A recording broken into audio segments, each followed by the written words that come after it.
Super, thank you. ಯಾರ ಜೊತೆ ಮಾತಾಡ್ತಿದ್ದೀನಿ ಅನ್ಕೊಂಡ್ರಾ? ನಾನು ದಾಶರಥಿ ಚಿಟ್ ಫಂಡ್ಸ್ ಅವ್ರ ಜೊತೆ ಮಾತಾಡ್ತಿದ್ದೆ. ಏನಪ್ಪ ವಿಷಯ ಅಂತಂದರೆ, ನಾನು ದಾಶರಥಿ ಚಿಟ್ ಫಂಡ್ಸಲ್ಲಿ ಚೀಟಿ ಹಾಕಿದ್ದೆ. ಯಾವುದೇ ಪ್ರಾಪರ್ಟಿ ಭದ್ರತೆ ಇಲ್ಲದೆ, ಚೆಕ್ ಸೆಕ್ಯೂರಿಟಿ ಇಲ್ಲದೆ, ಕೇವಲ 35 ನಿಮಿಷದಲ್ಲಿ ಚೀಟಿ ಹಣನ ಕೈ ಕೊಟ್ಟರು. ಎಷ್ಟು ಸುಲಭ ಅಲ್ವಾ? ನೀವು ದಾಶರಥಿ ಚಿಟ್ ಫಂಡ್ಸಲ್ಲಿ ಚೀಟಿ ಹಾಕಬೇಕಾ? ಹಾಗಾದರೆ ಹಿಂದೆ ಕರೆ ಮಾಡಿ ದಾಶರಥಿ ಚಿಟ್ ಫಂಡ್ಸ್ಗೆ.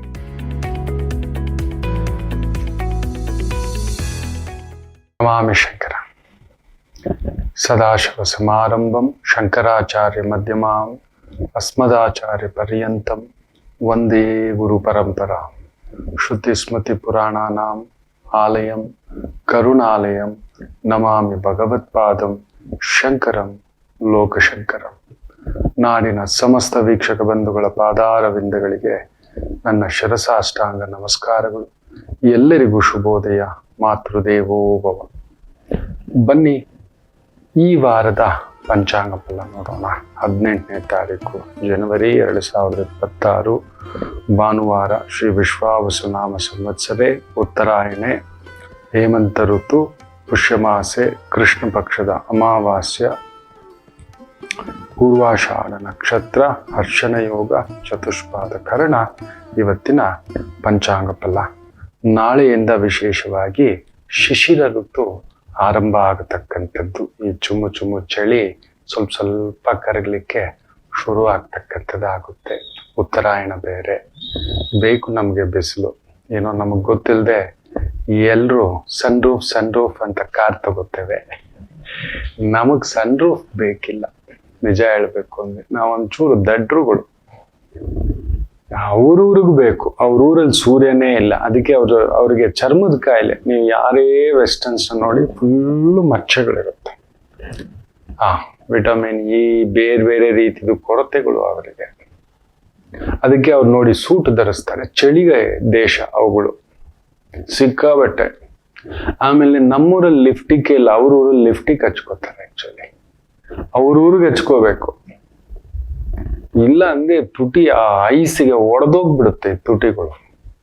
ಅವ್ರು ಅದಕ್ಕೆ ಹಚ್ಕೊಂಡ್ರೆ ನಮ್ಮೂರಲ್ಲಿ ಒಳ್ಳೆ ಕಂಚಿ ಸಿಲ್ಕ್ ಉಟ್ಕೊಂಡು ದಾಪ್ ಸೀರೆ, ಆ ಲಿಫ್ಟಿಗೆ ಇಷ್ಟಪ್ಪ ಮೆತ್ಕೊಂಡು ಶಿವ ಶಿವ ಮಾರ್ಕೆಟ್ ಮಾಡಿ ಇಟ್ಬಿಟ್ಟಿದ್ದಾರೆ. ಸನ್ ರೂಫು ಮಾರ್ಕೆಟ್ ಮಾಡಿ ಇಟ್ಬಿಟ್ಟಿದ್ದಾರೆ.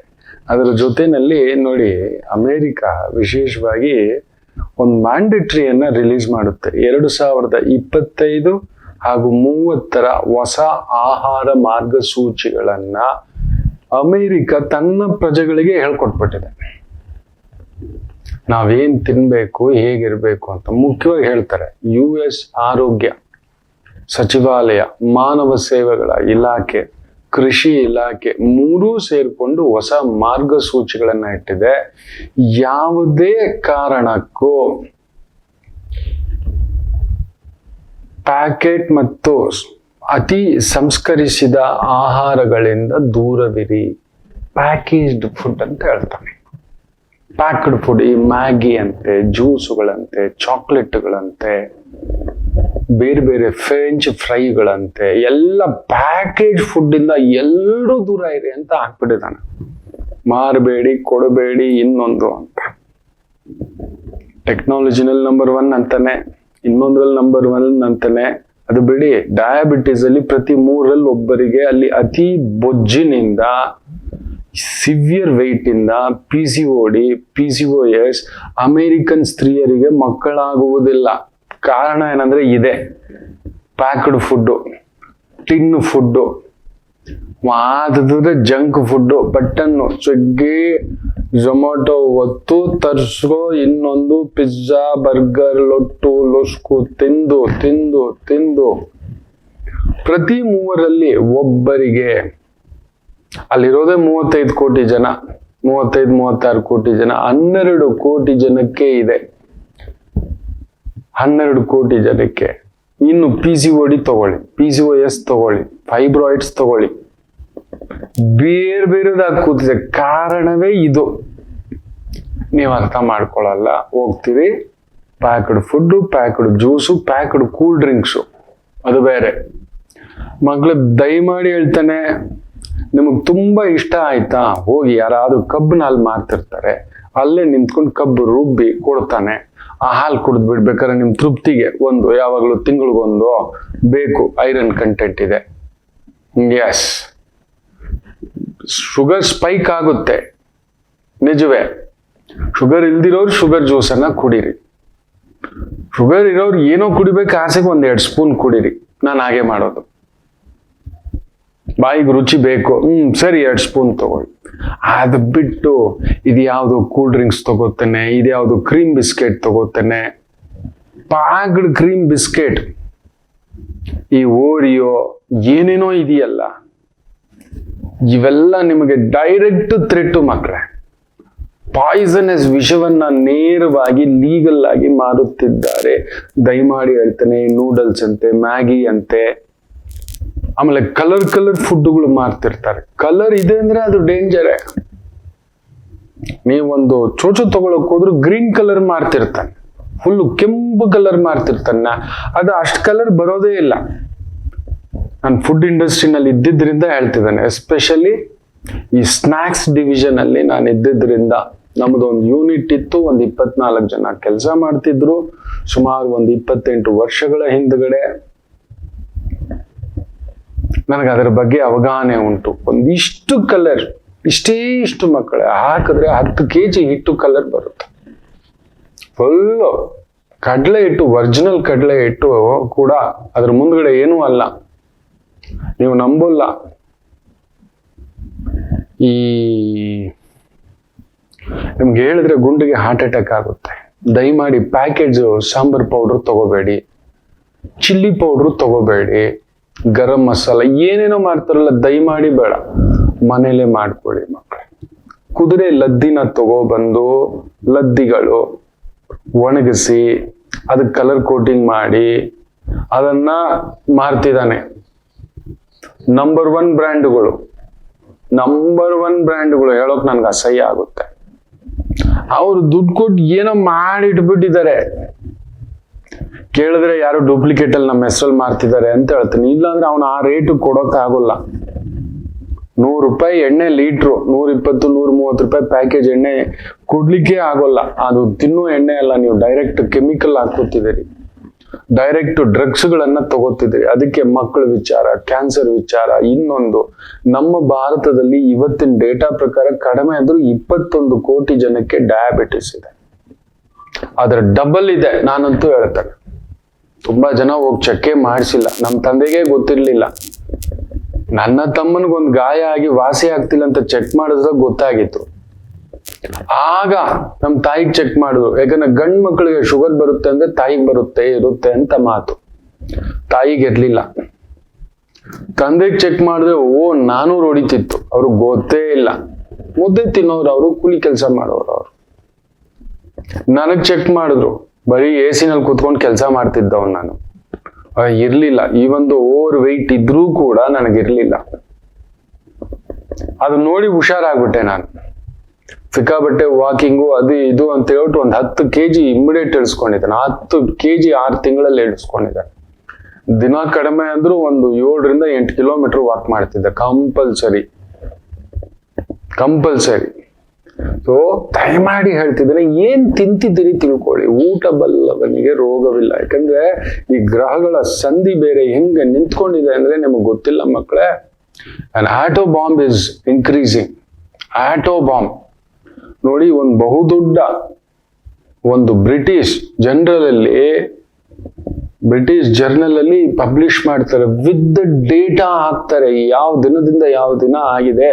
ಡಿಸೆಂಬರ್ 28ರಿಂದ ಆರಂಭ ಆಗಿರತಕ್ಕಂತ ಒಂದು ಇರಾನಿನಲ್ಲಿ ಆರಂಭ ಆಗಿರತಕ್ಕಂಥ ದಂಗೆ 8, 9, 10 ಜನವರಿ 8ನೇ ತಾರೀಕು, 9ನೇ ತಾರೀಕು, 10 ಈ 3 ದಿನದಲ್ಲೇ ಘೋರಾತಿ ಘೋರ ಸಾವುಗಳು ಸಾಯಿಸ್ಬಿಟ್ಟಿದ್ದಾರೆ ಜನಗಳನ್ನ ಅಂತ. ಯಾವ ಮಟ್ಟಕ್ಕೆ ಹೇಳ್ತಾರೆ ಅಂದ್ರೆ, ಕಡಿಮೆ ಅಂದ್ರೂ ಈ 17, 18 ದಿನದಲ್ಲೇ 12,000 ಮಂದಿಯ ಹತ್ಯೆ ಆಗಿದೆ ಅಂತ ಕೊಡ್ತಾರೆ. ನೀವಿಲ್ಲಿ ಆ ಪೇಪರ್ ಈ ಪೇಪರ್ ನೋಡ್ತಿರೋದು 2000 ಪೀಪಲ್. ನಾನು ಹೇಳ್ತಿದ್ದೆ ಬಹು ದೊಡ್ಡದಾಗಿ ನಡೆಯುತ್ತೆ ಅಂತ. Is already said the Trump. ಅಲ್ಲಿ ನೋಡಿ, ಕುಜ, ಸೂರ್ಯ, ಬುಧ, ಶುಕ್ರ, ಪಕ್ಕದಲ್ಲಿ ರಾಹು, ಸೀದಾ ಅದರ ಪಕ್ಕದಲ್ಲಿ ಶನಿ. ನೆತ್ತಿ ಮೇಲೆ ಬೆಂಕಿ ಉಗುಳುವ ನಾಡುಗಳ ಮೇಲೆ ಕುಜನ ದೃಷ್ಟಿ, ಕಡಗರಾಶಿಯ ಮೇಲೆ ದೃಷ್ಟಿ, ಸಿಂಹರಾಶಿಯ ಮೇಲೆ ದೃಷ್ಟಿ 7ನೇ ಭಾವದಿಂದ. ನಮ್ಮ ದೇಶಕ್ಕೂ ಕೂಡ ತೊಂದರೆಯೇ. ಇರಾನ್ನ ಜೊತೆ ಬಹುದೊಡ್ಡ ಆರ್ಥಿಕ ಸಂಬಂಧಗಳು ನಮ್ಮದಿದ್ದಾವೆ. ಪೆಟ್ರೋಲು, ಸಾಂಬಾರು ಪದಾರ್ಥಗಳು ಬೇರೆ ಬೇರೆ ಇದೆ. ಅಲ್ಲೊಂದು ಚಾಬರ್, ಒಂದು ಬಂದರು ಕೂಡ ಇದೆ ಅಲ್ಲಿ. ನಮ್ಮದು ದೊಡ್ಡ ಇನ್ವೆಸ್ಟ್ಮೆಂಟ್ ಇದೆ. ಖಂಡಿತ ಬಿ ರೆಡಿ. ನಾ ಹೇಳ್ದಾಗೆ ಬಂಗಾರದ ಬೆಲೆ ನೋಡಿ ಆಲ್ರೆಡಿ ಬಂದು ನಿಂತಿದೆ. ಒಂದು 14,380 ರೂಪಾಯಿ ಬಂದು ನಿಂತು ಬಿಟ್ಟಿದೆ. ಇಟ್ ಈಸ್ ಟಚ್ಡ್ 400 ರೂಪಾಯಿ. ಪ್ರತಿ ವಾರ 1,000 ರೂಪಾಯಿ ಜಂಪ್ ಆಗ್ತಿದೆ. ಕಡಿಮೆ ಅಂದರು ಪ್ರತಿ ವಾರ 1,000 ರೂಪಾಯಿ ಜಂಪ್ ಆಗ್ತಿದೆ. ಯಾರೋ ಕೇಳಿದ್ದಾರೆ ನಮ್ಮ ವಾಟ್ಸಪ್ ಗ್ರೂಪ್ ಅಲ್ಲಿ, ಬಂಗಾರ ಬೇರೆನಾ ಆಭರಣ ಬೇರೆನಾ? ಹೌದು, ಬಂಗಾರ ಬಂದು ಕಚ್ಚಾ ವಸ್ತು, ಒಂದು ಕಬ್ಬಿಣದ ತುಂಡು, ಬಂಗಾರದ ತುಂಡು. ಆಭರಣ ಮಾಡ್ಲಿಕ್ಕೆ ಒಂದು ಖರ್ಚಾಗುತ್ತೆ, ಅದಕ್ಕೊಂದು ಖರ್ಚಿದೆ. ಆದರೆ ಆಭರಣದ ಮಳಿಗೆಗಳವರು ನಿಮ್ಮ ಹತ್ರ 20, 25, 30% ಅಂದ್ರೆ 1 ಲಕ್ಷದ ಕಚ್ಚಾ ಬಂಗಾರಕ್ಕೆ ಸುಮ್ಮನೆ ಏನೋ ಹೇಳ್ತಾರೆ, ಹೋಗ್ಬಿಟ್ಟು ತಗೋಬೇಡಿ. ಹೆಂಗಾದ್ರೂ ನಿಮ್ಮ ಮೇಲೆ 20% ನಿಮ್ಮಿಂದ ಲೂಟ್. ನೀವು even gold biscuit pure 24 carrot ತಗೋತೀನಿ ಅಂದ್ರೂ ಹೆಚ್ಚು ಕಡಿಮೆ 10% ಚಾರ್ಜಸ್ ಬಂದ್ಬಿಡುತ್ತೆ, including GST 3%. So 6-7% pure gold coin ಮಾಡಿ ಕೊಡಲು ಕೂಡ ದೇ ಆರ್ ಚಾರ್ಜಿಂಗ್. ತುಂಬಾ ಕಡಿಮೆಗೆ ನಿಮ್ಗೊಂದು ಸೇವಿಂಗ್ಸ್ ಆಗ್ಲಿಕ್ಕೆ ಒಂದು ಗೈಡೆನ್ಸ್ ಅಂತ ಹೇಳಿದ್ದೆ. ಬೇಕಾದವ್ರು ಕರೆ ಮಾಡಿ, ನನಗೆ ಗೊತ್ತಿರೋರ್ ಮುಖೇನ ನಿಮ್ಗೊಂದು ಸಹಾಯ ಮಾಡ್ತೇನೆ ಅಂತ. ಸೊ ಆರೋಗ್ಯ ನೋಡ್ಕೊಳ್ಳಿ, ಸೇವಿಂಗ್ಸ್ ಮಾಡ್ಕೊಳ್ಳಿ. ಈ ವಾರ ಕೂಡ ಅದೇ ಒಂದು ಭಾವ. ನಮ್ಮ ಬುದ್ಧಿಗೆ ಏಟು ಕೊಡಬೇಕು ಮಕ್ಕಳು. ನಾವು ಹಾಗೆ ಕಂಡಿದ್ದನ್ನೆಲ್ಲ ಒಂದು ಭೋಗಿಸ್ತಕ್ಕಂಥ ಒಂದು ಪ್ರಭಾವ. ಕಂಡಿದ್ದನ್ನೆಲ್ಲ ನಮ್ಮ ಕಂಟ್ರೋಲ್ ನಾವಿರೋಲ್ಲ. ನಾನು ಭಯ ಪಡಿಸ್ತಿಲ್ಲ. ಮುಂದಿನ ಒಂದು 7 ವರ್ಷಗಳು ನೀವು ಉಳಿತಾಯದ ಕಡೆ ನೋಡಿ, ಉಳಿತಾಯದ ಕಡೆ ನೋಡಿ. ನನ್ನ ಹತ್ರ ನನ್ನ ಧರ್ಮಪತ್ನಿ, ನನ್ನ ಅಣ್ಣ, ತಮ್ಮ, ಅಕ್ಕ, ತಂಗಿ ಎಲ್ಲರೂ ಸೇರಿ, ನೀವು ನಂಬಲ್ಲ, ನಾನು ಲಾಸ್ಟ್ ವೀಕು ಸ್ವಲ್ಪ ಒಂದು 10 ಗ್ರಾಮ್ ಬಂಗಾರನೇ ತಗೊಂಡಿದ್ದೆ. ಎಲ್ಲರೂ ದುಡ್ಡು ಹಾಕ್ಬಿಟ್ಟು. ಹೋದ ವಾರಕ್ಕೂ ಈ ವಾರಕ್ಕೂ ಒಂದೇ ವಾರದಲ್ಲಿ 10% ಇಸ್ ರೈಸ್ಡ್. ಲೆಕ್ಕ ಹಾಕೊಳ್ಳಿ. ನಾನು 1.5 ಲಕ್ಷ ಕೊಟ್ಟು ತಗೊಂಡಿದ್ದು ಇವಾಗ 1,65,000 ಆಗಿದೆ. ಒಂದು ವಾರದಲ್ಲಿ 10%. ಬೇರೆ ಎಲ್ಲೆಲ್ಲೋ ಹೋಗಿ ಹಾಕ್ತೀನಿ ಮಾಡ್ತೀನಿ ಅಂತಿದ್ದೀರಲ್ವಾ, ಪ್ಯೂರ್ ಗೋಲ್ಡ್ 24 ಕ್ಯಾರೆಟ್ ತಗೊಳ್ಳಿ. ನಿಮಗೆ ಬೇಕಾದಾಗ ನಿಮಗೆ ಬೇಕಾದ ಒಡವೆ ಮಾಡಿಸ್ಕೊಳ್ಳೋಣ ಅಂತೆ. ಬಂಗಾರ ತಾನೇ ಬೇಕು ನಿಮಗೆ, ಆಭರಣ ಹಾಕೊಂಡು ನಿಮಗೆ ಕಳ್ಳತನ. ನೋಡಿ ಯಾವ ಮಟ್ಟಕ್ಕೆ ಅಂದ್ರೆ, ಅಲ್ಲಿ ನೋಡಿ ಶುಕ್ರನ್ ಪಕ್ಕದಲ್ಲಿ ರಾಹು, ಸೂರ್ಯನ ಪಕ್ಕದಲ್ಲಿ ರಾಹು. ಕೆಲವು ಪ್ರಾಂತ್ಯಗಳಲ್ಲಿ ಉತ್ತರ ಪ್ರದೇಶ, ಬಿಹಾರು, ಮಧ್ಯಪ್ರದೇಶದಲ್ಲಿ ಏನ್ ಮಾಡ್ತಿದ್ದಾರೆ ಗೊತ್ತಾ? ಬಂಗಾರದ ಅಂಗಡಿಯವರು ಗನ್ಮ್ಯಾನ್ ಇಟ್ಬಿಟ್ಟು ಯಾರು ಹೆಲ್ಮೆಟ್ ಹಾಕೊಂಡ್ ಬಂದ್ರು, ಬುರ್ಕಾ ಹಾಕೊಂಡ್ ಬಂದ್ರು, ಅದು ಯಾವ ಧರ್ಮದವರಾದ್ರೂ ಸರಿ. ಉತ್ತರ ಭಾರತದಲ್ಲಿ ನಮ್ಮ ಧರ್ಮದವರು ಕೂಡ ಈ ತರ ಪರದೆ ಇಟ್ಕೊಂಡ್ ಬರ್ತಾರೆ ಹೆಣ್ಮಕ್ಳು. ಇಲ್ಲ, ಅಲೋವೇ ಇಲ್ಲ, ನೀನ್ ಪರದೆ ಹಾಕೊಂಡ್ ಬರ್ಲೇಬೇಡ ಅಂತಿದ್ದಾರೆ. ಬುರ್ಕಾ ಹಾಕೊಂಡು ಬರ್ಬೇಡ, ಪರದೆ ಹಾಕೊಂಡು ಬರ್ಬೇಡ, ಹೆಲ್ಮೆಟ್ ಹಾಕೊಂಡು ಬರ್ಬೇಡ, ಜರ್ಕಿನ್ ಹಾಕೊಂಡು ಅದ ಹಾಕೊಂಡು ಇದ ಹಾಕೊಂಡ್ ಸ್ಟ್ರೈಟ್ ದರೋಡೆಗಳು ಜಾಸ್ತಿ ಆಗ್ತಿದಾವೆ. ಬಂಗಾರದ ಅಂಗಡಿಗಳವರಂತೂ ತುಂಬಾ ಹುಷಾರಿರಿ. ಈ ವಾರವೂ ಅದೇ ಎಚ್ಚರಿಕೆ ಕೊಡ್ತಿದ್ದಾರೆ. ನಮ್ಮ ಬುದ್ಧಿಗೆ ಏನ್ ಗೊತ್ತಾ, ಏಟು ಬಿದ್ದ ಮೇಲೆ ಅಲ್ಲೆಲ್ಲೋ ಆಗ್ತಿದೆ ಬಿಡಿ ಗುರುಗಳೇ, ಅಲ್ಲಿ ಯಾರೋ ಏನೋ ಮಾಡ್ತಿದ್ದಾರೆ ಬಿಡಿ ಗುರುಗಳೇ. ನಾನು ಯಾವುದೇ ಧರ್ಮದವರನ್ನ ಉದ್ದೇಶ ಹೇಳ್ತಿರ್ಲಿಲ್ಲ. ಇಲ್ಲಿ ಯಾವುದೇ ಧರ್ಮದಲ್ಲ, ನಮ್ಮವರು ಹಾಕ್ತಿವಿ, ನಾವು ಪರದೆ ಹಾಕ್ತಿವಿ. ಉತ್ತರ ಭಾರತದಲ್ಲಿ ಸ್ತ್ರೀಯರು, ನಮ್ಮ ಮಾವನ ಮನೆಯಲ್ಲಿ ಈಗಲೂ ಅವ್ರದ್ದೊಂದು ಇನ್ಸ್ಟಿಟ್ಯೂಟ್ ಇದೆ, ಅಲ್ಲಿ ಬಂದು ಸ್ತ್ರೀಯರ ಮುಖ ತೋರ್ಸೋ ಹಾಗೆ ಇಲ್ಲ, ಪರದೆಯೇ. ಗಂಡನಿಗೆ ಬಿಟ್ಟು ಇನ್ಯಾರಿಗೂ ತೋರ್ಸೋ ಆಗಿಲ್ಲ, ಸ್ತ್ರೀಯರಿಗಷ್ಟೇ, ಪುರುಷರು ನೋಡೋ ಆಗಿಲ್ಲ. ತಾಯಿಯನ್ನ ಮಕ್ಕಳು ನೋಡ್ಬೋದು ಅಷ್ಟೇ. ವಯಸ್ಸಿಗೆ ಬಂದ ಮಕ್ಳಿಗೂ ರೂಲ್ ಇದೆ, ಹಂಗೆ ಲೆಕ್ಕಾಚಾರ. ಅಂತ ಊರ್ನಲ್ಲೇ ಇಲ್ಲ. ನಮ್ಮ ಮಾವ ಫೋನ್ ಮಾಡಿದ್ದೆ, ಮಾತಾಡಿದೆ, ಇಲ್ಲ ಕಣೋ ಇಲ್ಲಿ ಹಿಂಗೆಲ್ಲ ಮಾಡಿಟ್ಬಿಟ್ಟಿದ್ದಾರೆ, ಭಯ ಬಂದ್ಬಿಟ್ಟಿದೆ ಬಂಗಾರದ ಅಂಗಡಿಗಳವ್ರಿಗೆಲ್ಲ ಅಂತ. ಎಲ್ಲರೂ 4 ಜನನ ನಿಲ್ಲಿಸ್ಕೊಬಿಟ್ಟಿದ್ದಾರೆ. ಹಿಂಗ್ ನೋಡ್ತಾರೆ, ಅಲರ್ಟ್ ಆಗಿ ನೋಡ್ತಿರ್ತಾರೆ. 4 ಜನ ಬಂದ್ರು ಅಂದ್ರೆ ಗಾಬರಿ ಪಡ್ತಾರೆ ಅಂಗಡಿಗೆ, ಅಂತ ಸ್ಥಿತಿ ಬಂದ್ಬಿಟ್ಟಿದೆ ಅಂತ. ತುಂಬಾ ಜಾಗ್ರತೆ ಬಂಗಾರದ ಅಂಗಡಿಯವರು, ಕೊಳ್ಳೆ ಹೊಡಿತಕ್ಕಂಥ ಒಂದು ಪ್ರಭಾವ, ಎಚ್ಚರಿಕೆ. ಸೊ ಅದರಿಂದ ಸೇವಿಂಗ್ಸ್ ನೋಡಿ, ಈ ಒಂದು 6-7 ವರ್ಷ ತಪ್ಪಲೇಬೇಡಿ. ನಿಮ್ಗೊಂದು ಅತಿ ಶೀಘ್ರದಲ್ಲಿ ಒಂದು ಸರ್ಪ್ರೈಸ್ ನ್ಯೂಸ್ ಕೂಡ ಕೊಡ್ತೇನೆ ಇದಕ್ಕೆ ಸಂಬಂಧಪಟ್ಟಂತ. ಈ ಗ್ರಹಣ, ಛಾಯೆ ಯುಗಾದಿ ಭವಿಷ್ಯ, ಗುರು ಗೋಚಾರ ಫಲ, ಅದಕ್ಕೆ ಸಂಬಂಧಪಟ್ಟಂಥದ್ದೆಲ್ಲ ಒಂದು ಶುಭ ಸುದ್ದಿ ಪ್ರಯತ್ನ ಮಾಡ್ತಿದ್ದಾನೆ. ದೈವಿಚ್ಛ ಆಗ್ಲಿ, ನಿಮ್ ಮುಂದ್ಗಡೆ ನನ್ ಖಂಡಿತ ಇರತಕ್ಕಂಥದ್ದು ನಿಮಗ್ ಸಮರ್ಪಣೆ ಮಾಡ್ತಕ್ಕಂಥದ್ದು ಆಗ್ಲಿ. ಸೊ ದಯಮಾಡಿ ಇದು ಹೆಂಗೆ ಅಂದ್ರೆ ನೋಡಿ, ನಮಗೆ ಒಬ್ಬ ರಾಜ, ಅವನಿಗೆ ಇಲ್ದಿರೋ ಒಂದು ತಿಕ್ಕಲ ಆಲೋಚನೆ ಬಂತು ಅಂತ ಎಲ್ರು ಹೇಳ್ತಾರ. ಅಲ್ಲ, ನೋಡೋಣ ನಮಗೊಂದು ಪರೀಕ್ಷೆ ಅನ್ನತಕ್ಕಂಥದ್ದು. ಊರಿಗೆಲ್ಲ ಡಂಗುರ ಸಾರ್ದ. ಯಾರು ಬಂದು ನನ್ನ ಮೇಕೆಯ ಹೊಟ್ಟೆ ತುಂಬಿಸ್ತಾರೋ ಅವರಿಗೆ ಕೇಳಿದಷ್ಟು, ನನ್ನ ಮೇಕೆ ತೂಕದಷ್ಟು ಬಂಗಾರ ಕೊಡ್ತೀನಿ ಅಂತ. ಏನು ಜನ ಮರಳೋ ಜಾತ್ರೆಯೋ ಆ ರೀತಿ ಜನ ಬಂದ್ಬಿಟ್ರಂತೆ, ನಾವ್ ಮಾಡ್ತೀವಿ ಅಂತ. ರಾಜನ್ ತಲೆಗೆಟ್ಟೋಯ್ತು, ಇದೇನೋ ಇದು ಬಿಟ್ಟಿಯಾಗಿ ಸಿಗುತ್ತೆ ಅಂತ ಹೇಳಿದ ತಕ್ಷಣ ಎಲ್ರು ನನಗ್ ಬೇಕು ಅಂತ ಬಂದ್ಬಿಟ್ಟಿದ್ದಾರೆ ಅಂತ ಯೋಚನೆ ಮಾಡಿ ಹೇಳ್ದ. ಯಾರು ಸರಿಯಾಗಿ ಹೊಟ್ಟೆ ತುಂಬಿಸ್ಲಿಲ್ವೋ ಅವ್ರಿಗೆ ಚಡಿಯೇಟು, ಒಂದು 50 ಚಡಿಯೇಟು ಅಂತ. ಸ್ವಲ್ಪ ಅರ್ಧ ಜನ ಹಿಂದಕ್ಕೆ ಹೋದ್ರಂತೆ. ಇದೇನೋ ಇದು, ಅಕಸ್ಮಾತ್ ಅದು ಎಷ್ಟೇ ತಿನ್ಸುದು ಅದು ಇನ್ನೂ ಬೇಕು ಅಂದ್ಬಿಟ್ರೆ, ದುಡ್ಡಿನ ಆಸೆಗೆ, ಬಂಗಾರದ ಆಸೆಗೆ ಆದ್ರೂ ಉಳ್ಕೊಂಡ್ರು ತುಂಬಾ ಜನ. ಸರಿ, ಒಬ್ಬ ಕರ್ಕೊಂಡು ಹೋಗ್ತಾನೆ, ಬೆಳಗ್ಗೆಯಿಂದ ಅದಕ್ಕೆ ಬೇಕಾದಷ್ಟು ತಿನ್ಸು, ಸಂಜೆ ಕರ್ಕೊಂಡು ಬರೋದು. ನೋಡಿ ಸ್ವಾಮಿ, ಹೊಟ್ಟೆ ತುಂಬಾ ತಿನ್ಸಿದೀನಿ, ಏನ್ ಅದಕ್ಕೆ ಇಷ್ಟು ತಿನ್ನಕ್ ಜಾಗ ಇಲ್ಲ, ಹಂಗ್ ತಿಂದುಬಿಟ್ಟಿದೆ, ಹೊಟ್ಟೆ ಹಿಂಗ್ ಉಬ್ಕೊಂಡ್ಬಿಟ್ಟಿದೆ, ಉಬ್ಕೊಂಡ್ಬಿಟ್ಟಿದೆ. ಮುಂದ್ಗಡೆ ಒಂದಷ್ಟು ಸೊಪ್ಪು ಸೆದೆ ಹುಲ್ಲು ಹಾಕಿದ್ದೆ ಅಂತ ಹೇಳ್ಬಿಟ್ಟು ಅಚ್ಚಕಟ್ಟಾಗಿ ತಿಂತಾ ಇತ್ತೆ. ಮತ್ತೆ ಬಿಟಾ ನೋಡು, 1-2 ಚಡಿ ಇಟ್ಟು ಓಡು ಇದ್ದವರೆಲ್ಲ, ಎಲ್ರಿಗೂ ಗಾಬರಿ ಆಯ್ತು. ಇನ್ನು 10 ಜನ ಉಳ್ಕೊಂಡ್ರು. ಬರ್ತಾರೆ, ಚಡಿ ಇಟ್ಟು ತಿಂತಾರೆ, ಓಡೋಗ್ತಾರೆ. ರಾಜನಿಗೆ ಗರ್ವ, ಇಷ್ಟೇ ಕಣೋ, ಇಷ್ಟೇ ಅನ್ನತಕ್ಕಂಥದ್ದು. ಇದನ್ನ ಒಬ್ಬ ಬಡ ರೈತನ ಮಗ, ಕೃಷಿಕನ ಮಗ, ಸಾಮಾನ್ಯ ಒಂದು ಮಗ, ಹುಡುಗ ರಾಜನ ಆಸ್ಥಾನಕ್ಕೆ ಬರ್ತಾನೆ. ಬಂದ್ಬಿಟ್ಟು, ಸ್ವಾಮಿ, ನಾನು ಈ ಮೇಕೆಗೆ ಹೊಟ್ಟೆ ತುಂಬಾ ಊಟ ತಿನ್ನಿಸ್ತೀನಿ, ಅದು ತಿಂದಿದ್ದಾಗ ಮಾಡ್ತೀನಿ, ಆದ್ರೆ ನಂಗೆ ಸ್ವಲ್ಪ ಸಮಯ ಕೊಡ್ಬೇಕು ಅಂತ. ತಗೊಂಡೋಗು, ಹಿಂಗೆ ಕರ್ಕೊಂಡ್ಬರ್ಬೇಕು, ಹುಷಾರು. ಇಲ್ಲ ಸ್ವಾಮಿ, ನಾನು ಮಾಡ್ತೀನಿ, ನಂಗೊಂದು ಸ್ವಲ್ಪ ದಿನ ಟೈಮ್ ಕೊಡಿ ಅಂತ ರಾಜನು ಕೊಟ್ಟು ಕಳಿಸ್ದ. ಆದ್ರೆ ನೆನ್ಪಿಡು, ಒಂದೊಂದ್ ದಿನಕ್ಕೆ 10 ಚಡಿ ಏಟ್ ಜಾಸ್ತಿ, ಎಲ್ರಿಗೂ 50 ಅಂದ್ರೆ ನಿಂಗೆ 60. ಸೊ ನೀನ್ 10 ದಿನ ಕರ್ಕೊಂಡು ಹೋದ್ರೆ 10 ದಿನಕ್ಕೆ 10 ಚಡಿ ಏಟ್, 10 ಅಂದ್ರೆ 100 ಪ್ಲಸ್ ಇದೊಂದು 50, 150 ಚಡಿ ಏಟ್ ತಿನ್ಬೇಕು ಅಂತ. ಆಗ್ಲಿ ಸ್ವಾಮಿ ಅಂದ. ಇದೇನೋ ಇವನಿಗೆ ಬಂಡ ಧೈರ್ಯ ಅಂತ. ನೋಡಿ, ಬುದ್ಧಿಯನ್ನ ಸಾಣೆ ಹಿಡಿಯಬೇಕು. ನಮ್ ಸುತ್ತಮುತ್ತ ಏನ್ ನಡೀತಿದೆ, ಯಾವುದೋ ಒಂದು ಪ್ರಚೋದನೆ. ಹೇಳಿದ್ನಲ್ಲ, ಅಲ್ಲೆಲ್ಲೋ ಸನ್ ರೂಫ್, ನಮ್ ಕಾರಕ್ಕೆ ಸನ್ ರೂಫ್ ಬೇಕು ಅಂತ ಹೇಳ್ತಾರೆ. ನಮ್ಮೂರಲ್ಲಿ ಬಿಸ್ಲು ರೀ, ನಮ್ಗೆ ಯಾಕ್ರಿ ಸನ್ ರೂಫ್ ಬೇಕು? ಹಬ್ಬಬ್ಬ ಅಂದ್ರೆ ಒಂದ್ ಸ್ವಲ್ಪ ಮೂನ್ ರೂಫ್ ಇಟ್ಕೊಂಡ್ರೆ ಓಕೆ. ಅವನ್ ಯಾರೋ ಮಾಡವನ ಅವನೂರಲ್ಲಿ, ದೆನ್ ಅವರು ಲಿಫ್ಟಿಗೆ ಹಚ್ಕೋತಾರೆ. ಲಿಪ್ ಬಾಮು ಬೇಕು. ನಮ್ಮೂರಲ್ಲಿ ಯಾಕೆ ಬೇಕು? ಎಷ್ಟು ಜನಕ್ಕೆ ತುಟಿ ಒಣಗುತ್ತೆ ಥಂಡಿಗೆ? ಎಲ್ಲಿದೆ ಥಂಡಿ? ನಮ್ದು ಬಯಲ್ಸೀಮೆ. ಈಗ ಬೆಂಗಳೂರು ಈ ತರ ಥಂಡಿ ಆಗಿದೆ ಅಷ್ಟೇ. ನನಗೆ ಮೊನ್ನೆ ಆತ್ಮೀಯರು ಶಿರ್ಸಿಯಿಂದ ಬಂದಿದ್ದಾರೆ, ಇನ್ನೊಬ್ರು ಕಾರವಾರದಿಂದ ಬಂದಿದ್ದಾರೆ, ಇನ್ನೊಬ್ರು ತೀರ್ಥಹಳ್ಳಿಯಿಂದ ಬಂದಿದ್ದಾರೆ, ಮಲೆನಾಡಿಂದ. ಏನಪ್ಪ ಬೆಂಗಳೂರು ಸ್ವಲ್ಪ ಚಳಿನ, ನಮ್ಮೂರು ಬೆಚ್ಚಗೆ ಇದೆ ಅಂತಾರೆ.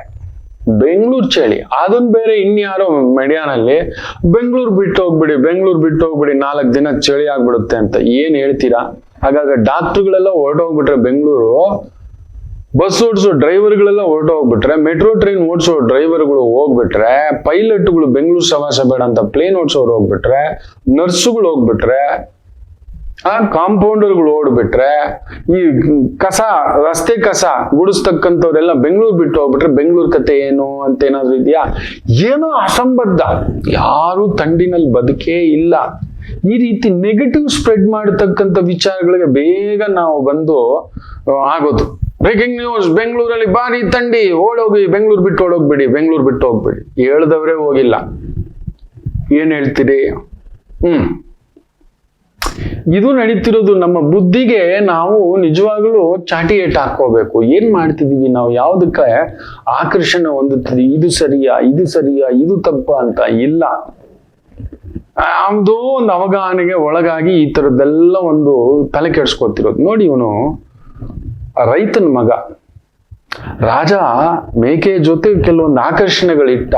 ನೋಡೋಣ, ದೇವರು ಅದು. ರಾಜ ಅಂದ್ರೆ ದೇವರು. ಆ ಮೇಕೆ ಅಂದಿದ್ದೆ ನಮಗೊಂದು ಗುರಿ. ನೋಡೋಣ, ನಮ್ಮ ಮನಸ್ಸು. ಬಂಗಾರ ಅಂದಿದ್ದೆ ಆಸೆ. ನಮ್ಮ ಮನಸ್ಸಿಗೆ ಒಂದು ಆಸೆ, ಕುರಿಕೆ ಬಂಗಾರ ಸಿಕ್ಬಿಡುತ್ತೆ ಅಂತ. ದೇವ್ರ ನಮಗೊಂದು ಸಣ್ಣ ಪರೀಕ್ಷೆ ಇಟ್ಟಿದ್ದಾನೆ. ಅದು ನಮ್ಮ ಅವಗಾಹನೆಯಲ್ಲಿ ಇದೆಯಾ, ಎಷ್ಟು ಅಳತೆಯಲ್ಲಿದ್ದೇವೆ, ನಾವು ಅದನ್ನ ಸಾಧಿಸ್ಕೊಳ್ಳಲಿಕ್ಕೆ ಆಗುತ್ತಾ, ನಮ್ಮ ಮನಸ್ಸು ಇಟ್ರೆ ಬಂಗಾರ ಖಂಡಿತ ಸಿಗುತ್ತೆ. ನೋಡಿ, ಆ ರೈತನ ಮಗ ಮಾಡ್ತಾನೆ, ಕರ್ಕೊಂಡು ಹೋಗ್ತಾನೆ. 2 ದಿನ ಉಪವಾಸ. ಅದಕ್ಕೆ ಊಟ ಅನ್ನೋದು ಇಲ್ಲ, ಏನೂ ಇಲ್ಲ. ಅದಕ್ಕೂ ಇದೇನೋ ಇದು ದಿನ ಕರ್ಕೊಂಡು ಹೋಗೋರು, ತಿನ್ಸೋರು. ನಾವ್ ಹಂಗೆ ಕರ್ಕೊಂಡು ಹೋಗ್ತೀವಿ ನಮ್ಮ ಮನುಷ್ಯನ. ಕೇಳಿದ್ದೆಲ್ಲ ಕೊಡ್ಸು, ಕೇಳಿದ್ದೆಲ್ಲ ಮಾಡಿಸು, ಕೇಳಿದ್ದೆಲ್ಲ ತಿನ್ಸು. ಸಾಲ ಮಾಡಾದ್ರೂ ಕಾರ್ ತಗೋಬೇಕು, ಸಾಲ ಮಾಡಾದ್ರೂ ಇನ್ನೊಂದು ಮನೆ ಮಾಡ್ಕೋಬೇಕು, ಸಾಲ ಮಾಡಾದ್ರೂ ಜೀವನ ಪರ್ಯಂತ ಆ ಕಾರ್ ನಮ್ದಲ್ಲ. ಧೈರ್ಯವಾಗಿ ನನ್ ಕಾರು ಅಂತ ಹೇಳ್ತೀರಲ್ಲ ನೀವು, ನಿಮ್ ಕಾರ ಅದು ಹೇಳಿ. ಆ ಮನೆ ನಂದು ಅಂತೀರಲ್ವಾ ನೀವು, ಸಾಲ ತಗೊಂಡ್ತಾನೆ ಕಡೆ ಬ್ಯಾಂಕ್ದು. ನಿಮ್ ಜಮೀನ್ ನಿಮ್ದು ಅಂತ ಹೇಳ್ತಿರಲ್ವಾ. ಯಾವ ಹೊತ್ತಲ್ಲಿ ಗವರ್ಮೆಂಟ್ ಯಾವ ರೋಡ್ ತರುತ್ತೋ ಗೊತ್ತಿಲ್ಲ, ಯಾವ IT ಕಾರಿಡಾರ್ ತರ್ತೀನಿ, ಇನ್ನೊಂದು ಕಾರಿಡಾರ್ ತರ್ತೀನಿ, ಆ ಜಾಗ ನನಗ್ ಬೇಕು ಅಂದ್ರೆ ಮುಗೀತು.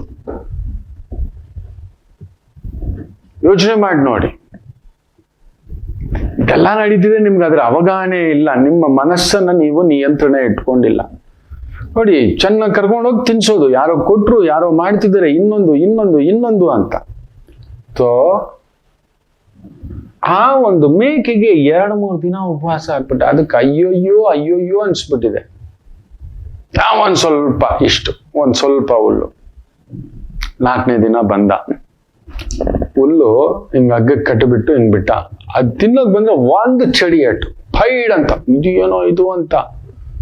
ಮತ್ತೆ ಹತ್ರಕ್ಕೆ ಹಿಂಗ್ ಬಿಟ್ಟ ದಾರದಿಂದ. ಹತ್ರಕ್ಕೆ ಬಂದ್ರೆ ಸ್ವಲ್ಪ ಮೂತಿಗೆ ಫೈಡ್ ಅಂತ, ಅಯ್ಯಯ್ಯಬ್ಬ ಇದೇನೋ ಇದು ಅಂತ ಹೇಳ್ಬಿಟ್ಟು. ಒಂದಿನ ಬರೀ 2-3 ದಿನ ಹುಲ್ ತೋರ್ಸೋದು, ಹೊಡಿಯೋದು. 4ನೇ ದಿನ ಹುಲ್ ಹತ್ರಕ್ಕೆ ಹೋಗ್ತಾನೆ. ಅದು ಹತ್ರಕ್ಕೆ ನೋಡಲ್ಲ. ಹುಲ್ ಹತ್ರ ಹೋದ್ರೆ 2 ಇಡ್ತಾನೆ ಅಂತ. ತಿರುಗಿ ಸೊಪ್ಪು ತಗೊಬಂದ. ಸೊಪ್ಪು ತಗೊಬಂದಿದ್ದ ಆಸೆಯಿಂದ ಹಿಂಗ ಆಗ್ತು. 2 ಇಟ್ಟಿಟ್ಟ. ಸರಿಯಾಗಿ ಇಟ್ಟ. ಅಯ್ಯಯ್ಯಪ್ಪ ಅಂತ ಹೇಳ್ಬಿಟ್ಟು ಸ್ವಲ್ಪ ಬದುಕಲಿಕ್ಕೆ ಎಷ್ಟು ಬೇಕೋ ಅಷ್ಟು ಮಾತ್ರ ಗಂಜಿ ತರದ್ದು, ಹುರುಳಿಕಾಳು ತರದ್ದು ಕೊಟ್ಟ. ಒಂದು 15 ದಿನದಲ್ಲಿ ಅದನ್ನ ಹೆಂಗ್ ಪಳಗಿಸಿದ್ದ ಅಂದ್ರೆ, ಹುಲ್ಲು ಕಂಡ್ರೆ ಭಯ. ಅದಕ್ಕೊಂದು ಟೆಕ್ನಿಕ್ ಮಾಡಿಟ್ಟಿದ್ದ. ಅದಕ್ಕೆ ಅಂತ ಒಂದು ಬೆಲ್ಲ ಇನ್ನೊಂದು ಮಿಕ್ಸ್ ಮಾಡಿ ಬಾಯಿ ತೆಗೆದು ತಾನೇ ತಿನ್ನಿಸ್ತಿದ್ದ. ಕಣ್ಣಿಗೆ ಪಟ್ಟಿ ಕಟ್ಬಿಟ್ಟು. ಸೊ ತಾನಾಗಿ ಅದ್ ಕಣ್ಬಿಟ್ಟು ಹುಲ್ಲು ನೋಡಿದ್ರೆ ಭಯ, ಕಣ್ಣಿಗೆ ಪಟ್ಟಿ ಕಟ್ಬಿಟ್ಟು ಬಾಯಿ ತೆಗೆದು ಬಿಟ್ಟು ಅದ್ರ ಒಳಗಡೆ ಬದುಕ್ಬೇಕಲ್ವಾ. ಮೇಕೆ ಸತ್ತೋಯ್ತು ಅಂದ್ರೆ ಏನೋ ಮಾಡ್ಬಿಟ್ಟೆ ಅಂತಾನೆ ರಾಜ ಅಷ್ಟೇ. ಸೊ ಅದರಿಂದ ಈ ಟೆಕ್ನಿಕ್ ಅನ್ನ ಉಪಯೋಗಿಸ್ತಾನೆ ಆತ. ಸೊ ಮೇಕೆಗೆ ಕಣ್ ತೆಗೆದು ಹುಲ್ಲು ಕಂಡ್ರೆ ಭಯ, ಹೊಡೆದಾಕ್ಬಿಡ್ತಾನೆ ನನ್ನ. ಕರ್ಕೊ ಬಂದ 15ನೇ ದಿನ. ಏನೋ ಸ್ವಾಮಿ ಮಾಡಿದ್ದೀನಿ, ಹೊಟ್ಟೆ ತುಂಬಾ ತಿನ್ಸಿದ್ದೀನಿ ಸ್ವಾಮಿ, ಅದಕ್ಕೆ ಹುಲ್ಲು ಆಗಲ್ಲ. ಎಲ್ರೂ ನಗ್ತಾರೆ ಸಭೆಯಲ್ಲಿ. ಹಾಗೆ ನಾವು ನಮ್ಮನ್ನ ಕಂಟ್ರೋಲ್ ಮಾಡ್ಕೊಂಡು ಗೆದ್ದಿದ್ದೀವಿ ಅಂದ್ರೆ ಲೋಕ ಅಷ್ಟು ಬೇಗ ಒಪ್ಪಲ್ಲ. ನಮ್ಮ ಮನಸ್ಸನ್ನ ಗೆದ್ದು ಬಿಟ್ಟರೆ ಲೋಕವನ್ನೇ ಗೆದ್ದ ಹಾಗೆ. ನೆನ್ಪಿಟ್ಕೊಳ್ಳಿ ಮಕ್ಕಳು, ನಮ್ಮ ಸೋಲಿಗೆ ಅತಿ ದೊಡ್ಡ ಕಾರಣ ಅವರು ಇವರು ಇನ್ಯಾರು ಅಲ್ಲ, ನಾವೇ. ನಮ್ಮ ಒಳಗಡೆ ಇರೋ ಮನಸ್ಸೇ. ಸುಂದರವಾದದ್ದು, ಬೆಲೆಯುಳ್ಳದ್ದು, ಏನೋ ಒಂದು ಹುಚ್ಚು. ಅದು ನನಗ್ ಬೇಕು, ಆ ಅಂದ ನನಗ್ ಬೇಕು, ಆ ಭೋಗ ನನಗ್ ಬೇಕು, ಆ ಕಾರ್ ನನಗ್ ಬೇಕು, ಆ ಹೆಣ್ಣು ನನಗ್ ಬೇಕು, ಆ ಗಂಡು ನನಗ್ ಬೇಕು, ಆ ಶಿಪ್ ನನಗ್ ಬೇಕು, ಅಧಿಕಾರ ನನಗ್ ಬೇಕು, ನೋಡಿದ್ದೆಲ್ಲ ಬೇಕು. ಅದಕ್ಕೆ ನಮ್ಮ ಅಪ್ಪಾಜಿ ಹೇಳೋರು, ಇವತ್ತು ಸಂಕ್ರಾಂತಿಗೆ ನನ್ನ ತಂದೆ ಇಲ್ಲ, ತುಂಬಾ ಒಂಥರ ಸಂಕಟವೇ. ಪ್ರತಿ ಸಂಕ್ರಾಂತಿಗೆ ಅವ್ರು ಹಿರಿಯರು ಇದ್ದು ನಮ್ಗೆ ಆಶೀರ್ವಾದ ಮಾಡ್ತಿದ್ರು. ಇವತ್ತಿಲ್ಲ, ಎಲ್ಲೋ ಒಂದು ಬಾಧೆ. ಅಷ್ಟು ದೊಡ್ಡವನ್ ಆಗ್ಬಿಟ್ನ, ಅವ್ರನ್ನ ಬಿಟ್ಟು ಹೇಗೆ ಅನ್ನೋದು ಆಗಾಗ ತೊಳಲಾಟ ಕೊಡುತ್ತೆ. ಇರ್ಲಿ, ತುಂಬಾ ಚೆನ್ನಾಗಿ ಹೇಳಿದ್ರು ನನ್ನ ತಂದೆ. ಈ ಕಣ್ಣಿದೆಯಲ್ವೇನೋ, ಧ್ಯಾನ ಮಾಡು, ಕಣ್ ಮುಚ್ಕೊಂಡು ಧ್ಯಾನ ಮಾಡಿ, ನಿನ್ ಪಾಡು ಕೂತ್ಕೊಳ್ಳು, ಕಣ್ ಮುಚ್ಕೊಂಡು ಕೂತ್ಕೊಳ್ಳೋ ಅನ್ನೋ. ಯಾಕಪ್ಪ ಅಂದ್ರೆ ಕಣ್ ತೆಗೆದ್ರೆ ಈಗ ನೋಡಿದ್ದೆಲ್ಲ ಬೇಕು ಅನ್ಸುತ್ತೆ ಕಣೋ ಅಂತ. ಹೌದು, ಈ ಕಣ್ಣು ಕಂಡವ್ರಿಗೆ ಹುಟ್ಟಿದ್ದು, ನಮಗೆಲ್ಲ ಇದು. ಅದಕ್ಕೆ ಅದು ಯಾವಾಗ್ಲೂ ಬೇರೆದೇ ನೋಡುತ್ತೆ, ಬೇರೆಯವ್ರದ್ದು. ಬೇರೆದೇ ಹುಡುಕುತ್ತೆ. ಎಷ್ಟೇ ಚೆನ್ನಾಗಿರೋ ಫೋನ್ ಇದ್ರು ನೋಡಿ, ಬೇರೆಯವ್ರ ಫೋನ್ ನೋಡ್ತೀವಿ ನಾವು, ಬೇರೆಯವ್ರ ಲ್ಯಾಪ್ಟಾಪ್ ನೋಡ್ತೀವಿ, ಬೇರೆಯವ್ರ ಪ್ಯಾಂಟ್ ನೋಡ್ತೀವಿ, ಎಲ್ಲ ಬೇರೆದೇ ನೋಡೋದು, ಬೇರೆದೇ ನೋಡೋದು. ಅದಕ್ಕೆ ಮೇಕೆಗೆ ಏನ್ ಮಾಡ್ಬಿಟ್ಟಿದ್ದ, ನೀನ್ ನೋಡ್ತೀಯ ನೀನು ಅಂತ ಹೇಳ್ಬಿಟ್ಟು ಮಾಡಿಟ್ಟಿದ್ದ. ನಾವು ಗೆಲ್ಲಬೇಕು 99% ಹೇಳ್ತಾನೆ ಮಕ್ಕಳು, 100% ನಾವು ಗೆಲ್ಬೇಕು ಅಂದ್ರೆ ನಮ್ಮ ಮನಸ್ಸನ್ನ ನಮ್ಮ ಹಿಡಿತದಲ್ಲಿ ಸ್ವಲ್ಪ ಇಟ್ಕೊ, ಸ್ವಲ್ಪ ಇಟ್ಕೋಬೇಕು, ಸ್ವಲ್ಪ ಜಾಸ್ತಿ ಆಗಲ್ಲ, ಒಂದೊಂದೇ ಹೆಜ್ಜೆ. ದಿನ ನಾವು ಒಂದೇ ಬಾರಿಗೆ 30 ಹೆಜ್ಜೆ ಇಡಕ್ಕಾಗಲ್ಲ. ಇವತ್ತು ಒಂದ್ ತುತ್ತು ಕಡಿಮೆ ತಿಂತಾನೆ, ಒಂದ್ ತುತ್ತು ಸ್ವೀಟ್ ಕಡಿಮೆ ತಿಂತಾನೆ, ಒಂದ್ ತುತ್ತು ಉಪ್ಪು ಕಡಿಮೆ ತಿಂತಾನೆ, ಒಂದು ಹೆಜ್ಜೆ ಜಾಸ್ತಿ ನಡೀತಾನೆ. ಈ ರೀತಿ ಮಾಡ್ತಾ ಬರ್ತಕ್ಕಂಥದ್ದು ಮನಸ್ಸನ್ನ ಪಳಗಿಸ್ತಾ ಬನ್ನಿ, ಅದು ಪಳಗಿಸ್ಕೊಬಿಡುತ್ತೆ. ಮನ್ಸನ್ ಬಿಟ್ರಿ ಈ ಮೇಕೆ ತರ ನೋಡಿದ್ದಕ್ಕೆಲ್ಲ ಬಾಯಿ ಇಡುತ್ತೆ. ಅದು ಎಷ್ಟು ಹೊಟ್ಟೆ ತುಂಬಿದ್ರು ಅದು ತಿನ್ನೋದೆ.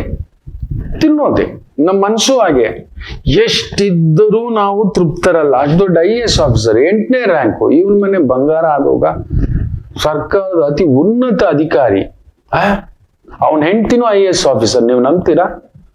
ಇಬ್ರು ಅಕಾಡೆಮಿಲಿ ಪ್ರೀತಿಸ್ತಾರೆ, ಮದುವೆ ಆಗ್ತಾರೆ. ದೊಡ್ಡ ಒಂದು ಅಧಿಕಾರಿಗಳು ನೋಡಿದ್ರೆ 5% ಕಮಿಷನ್ ಸ್ಕ್ಯಾಂಡಲ್ ಅಲ್ಲಿ ಸಿಕ್ಕಾಕೊಂಡಿದ್ದಾನೆ. ಕೆದಕ್ತಾ ಹೋದ್ರೆ ಯಮಗೋಲ ಕೂತು ಬಿಟ್ಟಿದೆ. ಮನಸ್ಸು ನಿಯಂತ್ರಣ ಇಟ್ಕೊಂಡು ಎಕ್ಸಾಮ್ ಪಾಸ್ ಮಾಡ್ದ, ಸೆಲೆಕ್ಷನ್ ಆದ, ಅಧಿಕಾರಿ ಆದ. ಅದಾದ್ಮೇಲೆ ಇನ್ನೇನ್ ಬೇಕಿತ್ತು? ತಾನಾಗಿ ಖುಷಿ ಪಟ್ಟು ಕೆಲವ್ರು ಕೊಡ್ತಾರೆ. ಅಂತ ಸ್ಥಾನಕ್ಕೆ ಬಂದಾಗ ನಮಗೂ ಅಷ್ಟೇ, ನಿತ್ಯ ಯಾರಾದ್ರೂ ಒಬ್ರು ಫಲತಾಂಬೂಲ ತುಂಬೋಗ್ಬಿಡುತ್ತೆ. ನಿಮ್ ಮುಂದ್ಗಡೆ ಸುಳ್ಳು ಹೇಳೋದೇನು, ಬಂದವರೆಲ್ಲ ಬುಟ್ಟಿ ಹಣ್ಣು. ಮಾವಿನ ಹಣ್ಣಿನ ಸೀಸನ್ ಬಂತು, ಅವರೆಕಾಯಿ ಸೀಸನ್ ಬಂತು, ನಿಮ್ಗೆ ಹೇಳ್ಬಾರ್ದು ಅಷ್ಟೇ ಮಕ್ಕಳೇ. ಅಂತ ಅನುಬಂಧ, ನನ್ನನ್ನು ಅಷ್ಟು ಪ್ರೀತಿಸುವಂತ ಮಕ್ಕಳಿದ್ದಾರೆ, ಅಯ್ಯೋ ಅವ್ರ ಪಾದಕ್ಕೆ ಶರಣು, ಹೇಳ್ಬಾರ್ದಷ್ಟೇ. ತಾಯಂದ್ರು, ಅಣ್ಣಂದಿರು, ತಂದೆಗಿಂತಲೂ ದೊಡ್ಡಪ್ಪಂದ್ರು, ದೊಡ್ಡವ್ರು ನನ್ನನ್ನು ಪ್ರೀತಿಸ್ತಕ್ಕಂಥವ್ರು, ಆ ಗೌರವ ಕೊಟ್ಟಿದ್ದಾರೆ. ನಾನು ಇಷ್ಟು ಪ್ರೀತಿ ಪಾತ್ರನ ಅನ್ನತಕ್ಕಂಥದ್ದು. ಏನ್ ಮಾಡಿದ್ದೇನೆ ಅಂತ ಆಗ ಕೊರಗಿಸುತ್ತೆ. ಇರ್ಲಿ, ಮನಸ್ಸನ್ನ ಒಂದು ಚೂರ ನೀವು ನಿಮ್ಮ ಒಂದು ಹಿಡಿತಕ್ಕೆ ತಗೋಬಿಟ್ರಿ, ಗೆದ್ದು ಬಿಟ್ರಿ. ನೋಡಿ, ಈ ಮೇಕೆ ವಿಚಾರದಲ್ಲಿ ಹಾಗೆ ಅವನ್ ದಿನ ಕಣ್ಣು ಪಟ್ಟಿ ಕಟ್ಟಿ ತಿನ್ನಿಸ್ತಿದ್ದ, ಅದು ಗೊತ್ತಾಗ್ತಿರ್ಲಿಲ್ಲ. ಪಟ್ಟಿ ಬಿಚ್ಚಿ ಬಾಯಿ ಇಟ್ರೆ ಹೊಡಿತಿದ್ದ, ಕುಂಡಿ ಮೇಲೆ ಹೊಡಿತಿದ್ದ, ಮೂತಿಗೆ ಹೊಡಿತಿದ್ದ. ಅಯ್ಯೋ, ಇದಕ್ಕಿಟ್ರೆ ಬಾಯಿಗಿಟ್ರೆ ಹೊಡಿತಾರಪ್ಪ. ತುಂಬಿಸ್ದ, ಮನಸ್ಸನ್ನ ಕಂಟ್ರೋಲ್ ಮಾಡೋ ಹಾಗೆ ಕರ್ಕೊ ಬಂದ. ತುಂಬಿದ ಸಭೆ. ಇವನ್ ಯಾರೋ ಒಂದು ಗೋಲಿ ಆಡೋ ಹುಡುಗ, ಗ್ಯಾರಂಟಿ 15 ದಿನದ್ದು 150 + 50 ಚಡಿ ಅಟ್ಟಿ ಇವನು ಬಿದ್ದೋಗ್ತಾನೆ. ಬೀಳೋ ಏಟುಗಳಿಗೆ ಇನ್ನು ಅಷ್ಟೇ ಇವನು ಅಂತ ರಾಜನು ಕುತೂಹಲದಿಂದ ಏನೋ ಮಾಡಿರ್ತಾನೆ. 15 ದಿನ ಆದ್ಮೇಲೆ ಧೈರ್ಯವಾಗಿ ಸ್ವಲ್ಪ ದಿನ ಬೇಕು ಅಂತ ಕರ್ಕೊಂಡು ಹೋದ. ಏನಿರ್ಬೋದು ನೋಡೋಣ ಅಂತ ಹುಲ್ ತಗೊಬಂದ್ ಹಾಕ್ಬಿಟ್ಟು ಹತ್ರ ಹೋದ್ರು. ಅದು ಬೈಕ್ ಗಾಬರಿಗೆ ಹಿಂಗೆ, ಅಪ್ಪ ನೀನು ಸವಾಸನ ಬೇಡ ಅಂತ ಬೆದರ್ತಾ ಇತ್ತು. ಅದು ಹುಲ್ಲನ್ನು ನೋಡ್ಬಿಟ್ಟು ಒಳಗಡೆನೆ ಬೆಚ್ಚಗೆ ಆಗ್ಬಿಟ್ಟೈತೆ. ಬಿಟ್ರೆ ಅಲ್ಲೇ ಯೂರಿನು ಮಾಡ್ಕೊಬಿಡುತ್ತೆ, ಮೂತ್ರನು. ಅಂತ ಒಂದು ಗಾಬರಿ. ತಿನ್ನೋ, ಸೊಪ್ಪು ತಗೊಬಂದ್ರು, ಇಲ್ಲವೇ ಇಲ್ಲ. ರಾಜನ್ ಖುಷಿ ಆಗ್ಬಿಟ್ಟ, ಕೈ ತುಂಬಾ ದುಡ್ಡನ್ನ ಕೊಟ್ಟ. ಕೈ ತುಂಬಾ ಖುಷಿ, ಬಟ್ ಇನ್ನೂ ಡಬಲ್ ಕೊಟ್ಟ, ಸಾಧಿಸ್ದೆ ಕಾಣೋ ಅಂತ. ಅಷ್ಟೇ ಮಕ್ಕಳೇ, ನಮ್ ಬದುಕು ಭಗವಂತ ನಮ್ಗೆ ಈ ತರದ್ ಕೆಲವೊಂದು ಭಗವಂತ ಇಲ್ಲ ರಾಕ್ಷಸ ಅಂತ ಅನ್ಕೊಳ್ಳಿ, ಕೆಲವು ಆಗ್ತವೆ. ಎಲ್ಲೋ ಒಂದು ಎಕ್ಸಾಮ್ ಫೇಲ್, ಮನಸ್ಸು ನಿಯಂತ್ರಣ ಇಲ್ಲ, ತಗೋ ಸೂಸೈಡ್. ಎಲ್ಲೋ ಎಕ್ಸಾಮ್ ಅಲ್ಲಿ ಕಡಿಮೆ ಮಾರ್ಕ್ಸು, ಸೂಸೈಡ್. ಇಲ್ಲ ಹತ್ಯೆ, ಕೊಲೆ, ಒಂದಷ್ಟು ಬಂಗಾರದ ಮೇಲೆ ಆಸೆ, ತಗೋ ದರೋಡೆ, ಕಳ್ತನ. ಎಷ್ಟು ದಿನ ಬದುಕ್ತೇವೆ? ನಮ್ಮ ಮನ್ಸಿಗೆ ನಮ್ ನಿಯಂತ್ರಣ ಇಲ್ಲ. ಅಲ್ಲೊಂದು ಏಟ್ ಹಾಕೋಬೇಕು, ಚಡಿ ಏಟು. ನಾವು ಏನೋ ಮಾಡ್ತಿದೀಯಾ, ಎಲ್ಲೋ ಹೋಗ್ತಿದೀಯಾ, ಏನೋ ಮಾಡ್ತಿದ್ಯಾ, ಇದೇನೋ ಇದು ಅಂತ ಒಂದು ಚೂರು ಒಂದು ಚೂರು ಗೆದ್ದು ಬಿಟ್ರೆ ಲೋಕ ಬೇಡಪ್ಪ. ನೀವು ಲೋಕಕ್ಕೆ ಬದುಕಬೇಡಿಪ್ಪ. ನಾ ಹೇಳ್ತೇನಲ್ವಾ, ನೀವು ಉತ್ತರಾಯಣ ಕಾಲದಿಂದ ನಿಮ್ಮ ಗೆಲುವು ನಿಮ್ಮದು. ನಿಮ್ಗೋಸ್ಕರ ಗೆಲ್ಲಿ, ನಿಮ್ಗೋಸ್ಕರ ಬದುಕಿ, ಯಾರಿಗೋಸ್ಕರ ನಾವು ತೋರ್ಸೋಕ್ಕೋಸ್ಕರ ಬದುಕ್ತಕ್ಕಂಥದ್ದು ಬೇಡ ಮಕ್ಕಳೇ. ಒಳ್ಳೇದಾಗ್ಲಿ. ಮೇಕೆ ಕತೆ ನಿಮ್ಗೆ ಇಷ್ಟ ಆಯ್ತು ಅಂತ ಅನ್ಕೋತೇನೆ. ನಮ್ಮ ಮನಸ್ಸೇ ಮೇಕೆ ಅಷ್ಟೇ. ಅದನ್ನ ಆ ಕೋಲಿನಿಂದ ನಾವು ಹಿಂಗೆ ಇಡ್ಕೋಬೇಕಷ್ಟೆ. ಕಂಡದಕ್ಕೆಲ್ಲ ಬಾಯಿ ಇಡೋದು ಬೇಡ, ಕಂಡದಕ್ಕೆಲ್ಲ ದೋಚೋದು ಬೇಡ, ಕಂಡದಕ್ಕೆಲ್ಲ ಅಳ್ತಾನು ಕುತ್ಕೋಬೇಡಿ. ಕಂಡದಕ್ಕೆಲ್ಲ ಅಳ್ತಾ ಕುತ್ಕೋತಾರೆ ಕೆಲವರು. ಅಯ್ಯೋ ಹಿಂಗಾಗೋಯ್ತು ಅಂತ. ಅದಾನಿ ಅಷ್ಟು ಅಂತಸ್ತು ಕಳ್ಕೊಂಡಿಲ್ಲ, ಪ್ರಧಾನಿ ಅಷ್ಟು ಪದವಿನೂ ನೋಡಿದೀರಾ. ಈಗ ಈಗ ನಮ್ಮ ರಾಜ್ಯದ ಕಥೆನೇ ನೋಡಿ, ಅಲ್ಲೊಂದು ಪಟ್ಟಕ್ಕೆ ಅಲ್ಲೊಂದು ನಡೀತಿದೆ, ಏನೋ ಒಂದು ಮಾತು ವಿಚಾರ ಮಂಥನ ನಡೀತಿದೆ. ಅವ್ರ ಸರಿ ತಪ್ಪುಗಳು ಅವ್ರಿರ್ಲಿ, ಯಾರಾದ್ರೂ ಹತ್ತಿರೋದು ನೋಡಿದ್ದೀರಾ, ಗಲಾಟೆ ಮಾಡಿರೋದು ನೋಡಿದ್ದೀರಾ, ಕಿರಿಕಿರಿ ಮಾಡಿರೋದು ನೋಡಿದ್ದೀರಾ, ಎಲ್ಲ ಹೈಕಮಾಂಡ್ ತಗೊಳುತ್ತೆ ಅಂತಿದ್ದಾರೆ. ಅಷ್ಟು ದೊಡ್ಡ ಸ್ಥಾನಕ್ಕೆ ಅವ್ರು ಕೊರಗ್ತಿಲ್ಲ, ಅಷ್ಟು ದೊಡ್ಡ ಸ್ಥಾನ ಬಿಟ್ಟೋಗುತ್ತೆ ಅಂತ ಇವ್ರು ಗಾಬರಿ ಪಡ್ತಿಲ್ಲ ನೋಡಿ. ಏನೂ ಇಲ್ಲ ರೀ, ನಾನೇ ಮುಂದಿನ 5 ವರ್ಷ ಅಂತಿದ್ದಾರೆ. ಇರ್ಲಿ, ಇಲ್ಲ ನಾವೇ ಬರ್ಲಿ. ನೀವು ನೋಡಿ, ಅಷ್ಟು ದೊಡ್ಡ ಸ್ಥಾನದ ವ್ಯಕ್ತಿಗಳೇ ಗಾಬರಿ ಪಡ್ತಿಲ್ಲ, ತಮ್ಮ ಮನ್ಸನ್ನ ಹಿಡ್ಕೊಂಡು ಒಂದ್ ಚಾಟಿ ಹಾಕೊಂಡು ಹೊಡ್ಕೊಂಡು ನಿಂದಿಸ್ಕೊಂಡಿದ್ದಾರೆ. ನಾವು ಅಲ್ಪರಪ್ಪ, ನಾವು ಸಾಮಾನ್ಯರಪ್ಪ. ಒಂದ್ ಲೋಟ ಕಾಫಿ ಲೇಟ್ ಆಯ್ತು ಅಂದ್ರೆ ಜಿಮ್ ಬಿಡೋದು, ಒಂದ್ 10 ನಿಮಿಷ ಲೇಟ್ ಆಯ್ತು ಅಂದ್ರೆ ಸಸ್ಪೆನ್ಷನ್ ಅನ್ನೋದು, ಡಿಸ್ಮಿಸ್ ಅನ್ನೋದು. ಯಾರ ಬ್ಯಾನರ್ ಕಟ್ಟಿದ್ದಾರೆ ಅಂದ್ರೆ ಕರೆದ್ಬಿಟ್ಟು ಫೋನ್ ಮಾಡ್ಬಿಟ್ಟು ಡಮಾಲ್ ಡುಮಿಲ್ ಅಂತ ಬೈದು ಮನ್ಸನ್ನಿ ಅಂತ. ಅವರು ಮನುಷ್ಯರಲ್ವಾ, ಯಾರಾದ್ರೂ ಬೇಕು ಅಂತ ಮಾಡ್ತಾರ? ವಿಚಾರಿಸೋಣ, ನಿಲ್ಲೋಣ, ಕೇಳೋಣ, ಮಾಡೋಣ. ಏನ್ ಮಾಡೋಣ? ಮೇಕೆ ತರ ಮ್ಯಾವ್ ಅಂತ ತೆಗೆದ್ಬಿಟ್ಟು ಅಷ್ಟೇ, ಅದೇ ಮಾಡ್ಕೊಂಡಿರೋದು. ಜಾಗ್ರತೆ. ಒಂದು ಪುಟ್ಟ ವಿರಾಮ ತಗೊಂಡು ವಾಪಸ್ ಬರೋಣ. ಮಾತೃದೇವೋ ಭವ. ನಮಾಮಿ ಶಂಕರ. ನನ್ನ ಪ್ರೀತಿಯ ಆಧ್ಯಾತ್ಮಿಕ ಬಂಧುಗಳೇ, ಪ್ರತಿಯೊಬ್ಬರ ಜೀವನದಲ್ಲೊಂದು ಕೆಲವೊಂದು ಪ್ರಶ್ನೆಗಳಿರುತ್ತೆ, ಉತ್ತರವಿಲ್ಲದ ಪ್ರಶ್ನೆಗಳಿಲ್ಲ. ಅಂಥದ್ದೊಂದು ಸಮಸ್ಯೆ ಇದೆಯಾ? ಜ್ಯೋತಿಷ್ಯ ಮುಖೇನ ಹಾಗೂ ಆಧ್ಯಾತ್ಮಿಕ ಮುಖೇನ ನಿಮ್ಮ ಪ್ರಶ್ನೆಗಳಿಗೊಂದು ಪುಟ್ಟ ಸಮಾಧಾನ. ಈ ಕೂಡಲೇ ಕೆಳಗಿನ ಸಂಖ್ಯೆಗೆ ಕರೆ ಮಾಡಿ, ಇಲ್ಲವೇ ವಾಟ್ಸಪ್ ಮಾಡಿ, ಹಾಗೂ ನಮ್ಮ ನಮಾಮಿ ಶಂಕರ ಯೂಟ್ಯೂಬ್ ಚಾನೆಲ್ ಮುಖಾಂತರವೂ ಕೂಡ ಸರಳ ಪರಿಹಾರವನ್ನು ತಾವು ವೀಕ್ಷಿಸಿ ಹಾಗೂ ಪಡೆಯಬಹುದು. ನಮಾಮಿ ಶಂಕರ. ತುಂಬಾ ಜಾಗ್ರತೆಯಿಂದ ಇರಿ ಮಕ್ಕಳೇ. ದಯಮಾಡಿ ಸೇವಿಂಗ್ಸ್ ಮಾಡ್ಕೊಳ್ಳಿ. No more loans. ಇರೋ ಲೋನುಗಳನ್ನ ಬಿಡಿಸ್ಕೊಳ್ಳೋದು ಹೇಗೆ ಅಂತ ನೋಡಿ.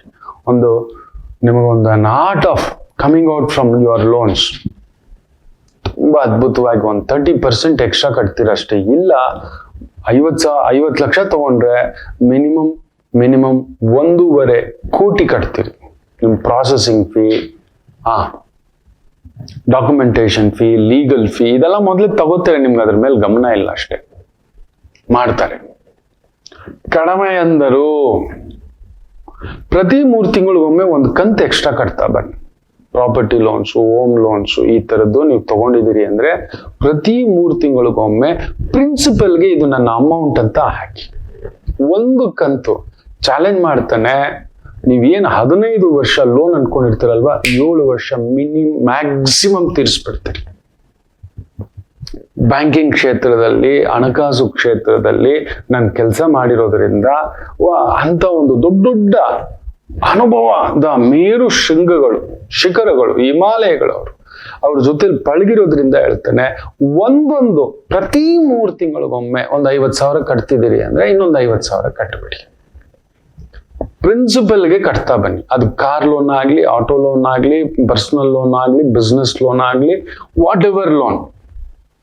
ಅವ್ರು ಅದಕ್ಕೆ ಮೊದಲು 1 ವರ್ಷ 2 ವರ್ಷ ನೀವು ಕಟ್ಟೋ ಆಗಿಲ್ಲ, ಹಾಗೆ ಹೀಗೆ ಅಂತ ರೆಸ್ಟ್ರಿಕ್ಷನ್ ಇಡ್ತಾರೆ. 2 ವರ್ಷ ಅವ್ರು ಬರೀ ಬಡ್ಡಿನೇ ತಿನ್ನೋದು ಮಾಡ್ತಾರೆ. ಆಟೋ ಲೋನು ಇದೆಲ್ಲ ನೀವು 5 ಲಕ್ಷ 10 ಲಕ್ಷಕ್ಕೆ ಹೋಗಿದ್ರೆ 1 ವರ್ಷ ನೀವು ಕಟ್ಟೋ ಆಗಿಲ್ಲ ಅಂತಾನೆ, ಬರೀ ಬಡ್ಡಿ ತಿಂತಾನೆ ಅವನು. ಇದ್ಕೊಳ್ಳಿ, ಏನ್ ಮಾಡೋಣ. ಆದ್ರೆ ನೀವು ತಗೊಂಡಿರೋ 10 ಲಕ್ಷಕ್ಕೆ ನೀವು 30% ಕಟ್ಟೋದು ಎಕ್ಸ್ಟ್ರಾ.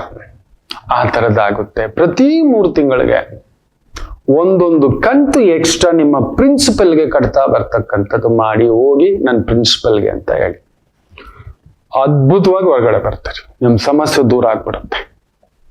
ಸಾಲದಿಂದ ವಿಮುಕ್ತಿ ಆಗ್ತದೆ. ಇನ್ನು ಟಾಪ್ ಅಪ್ ಲೋನ್ ತೆಗಿತಾನೆ, ಇನ್ನೊಂದು ತೆಗಿತಾನೆ.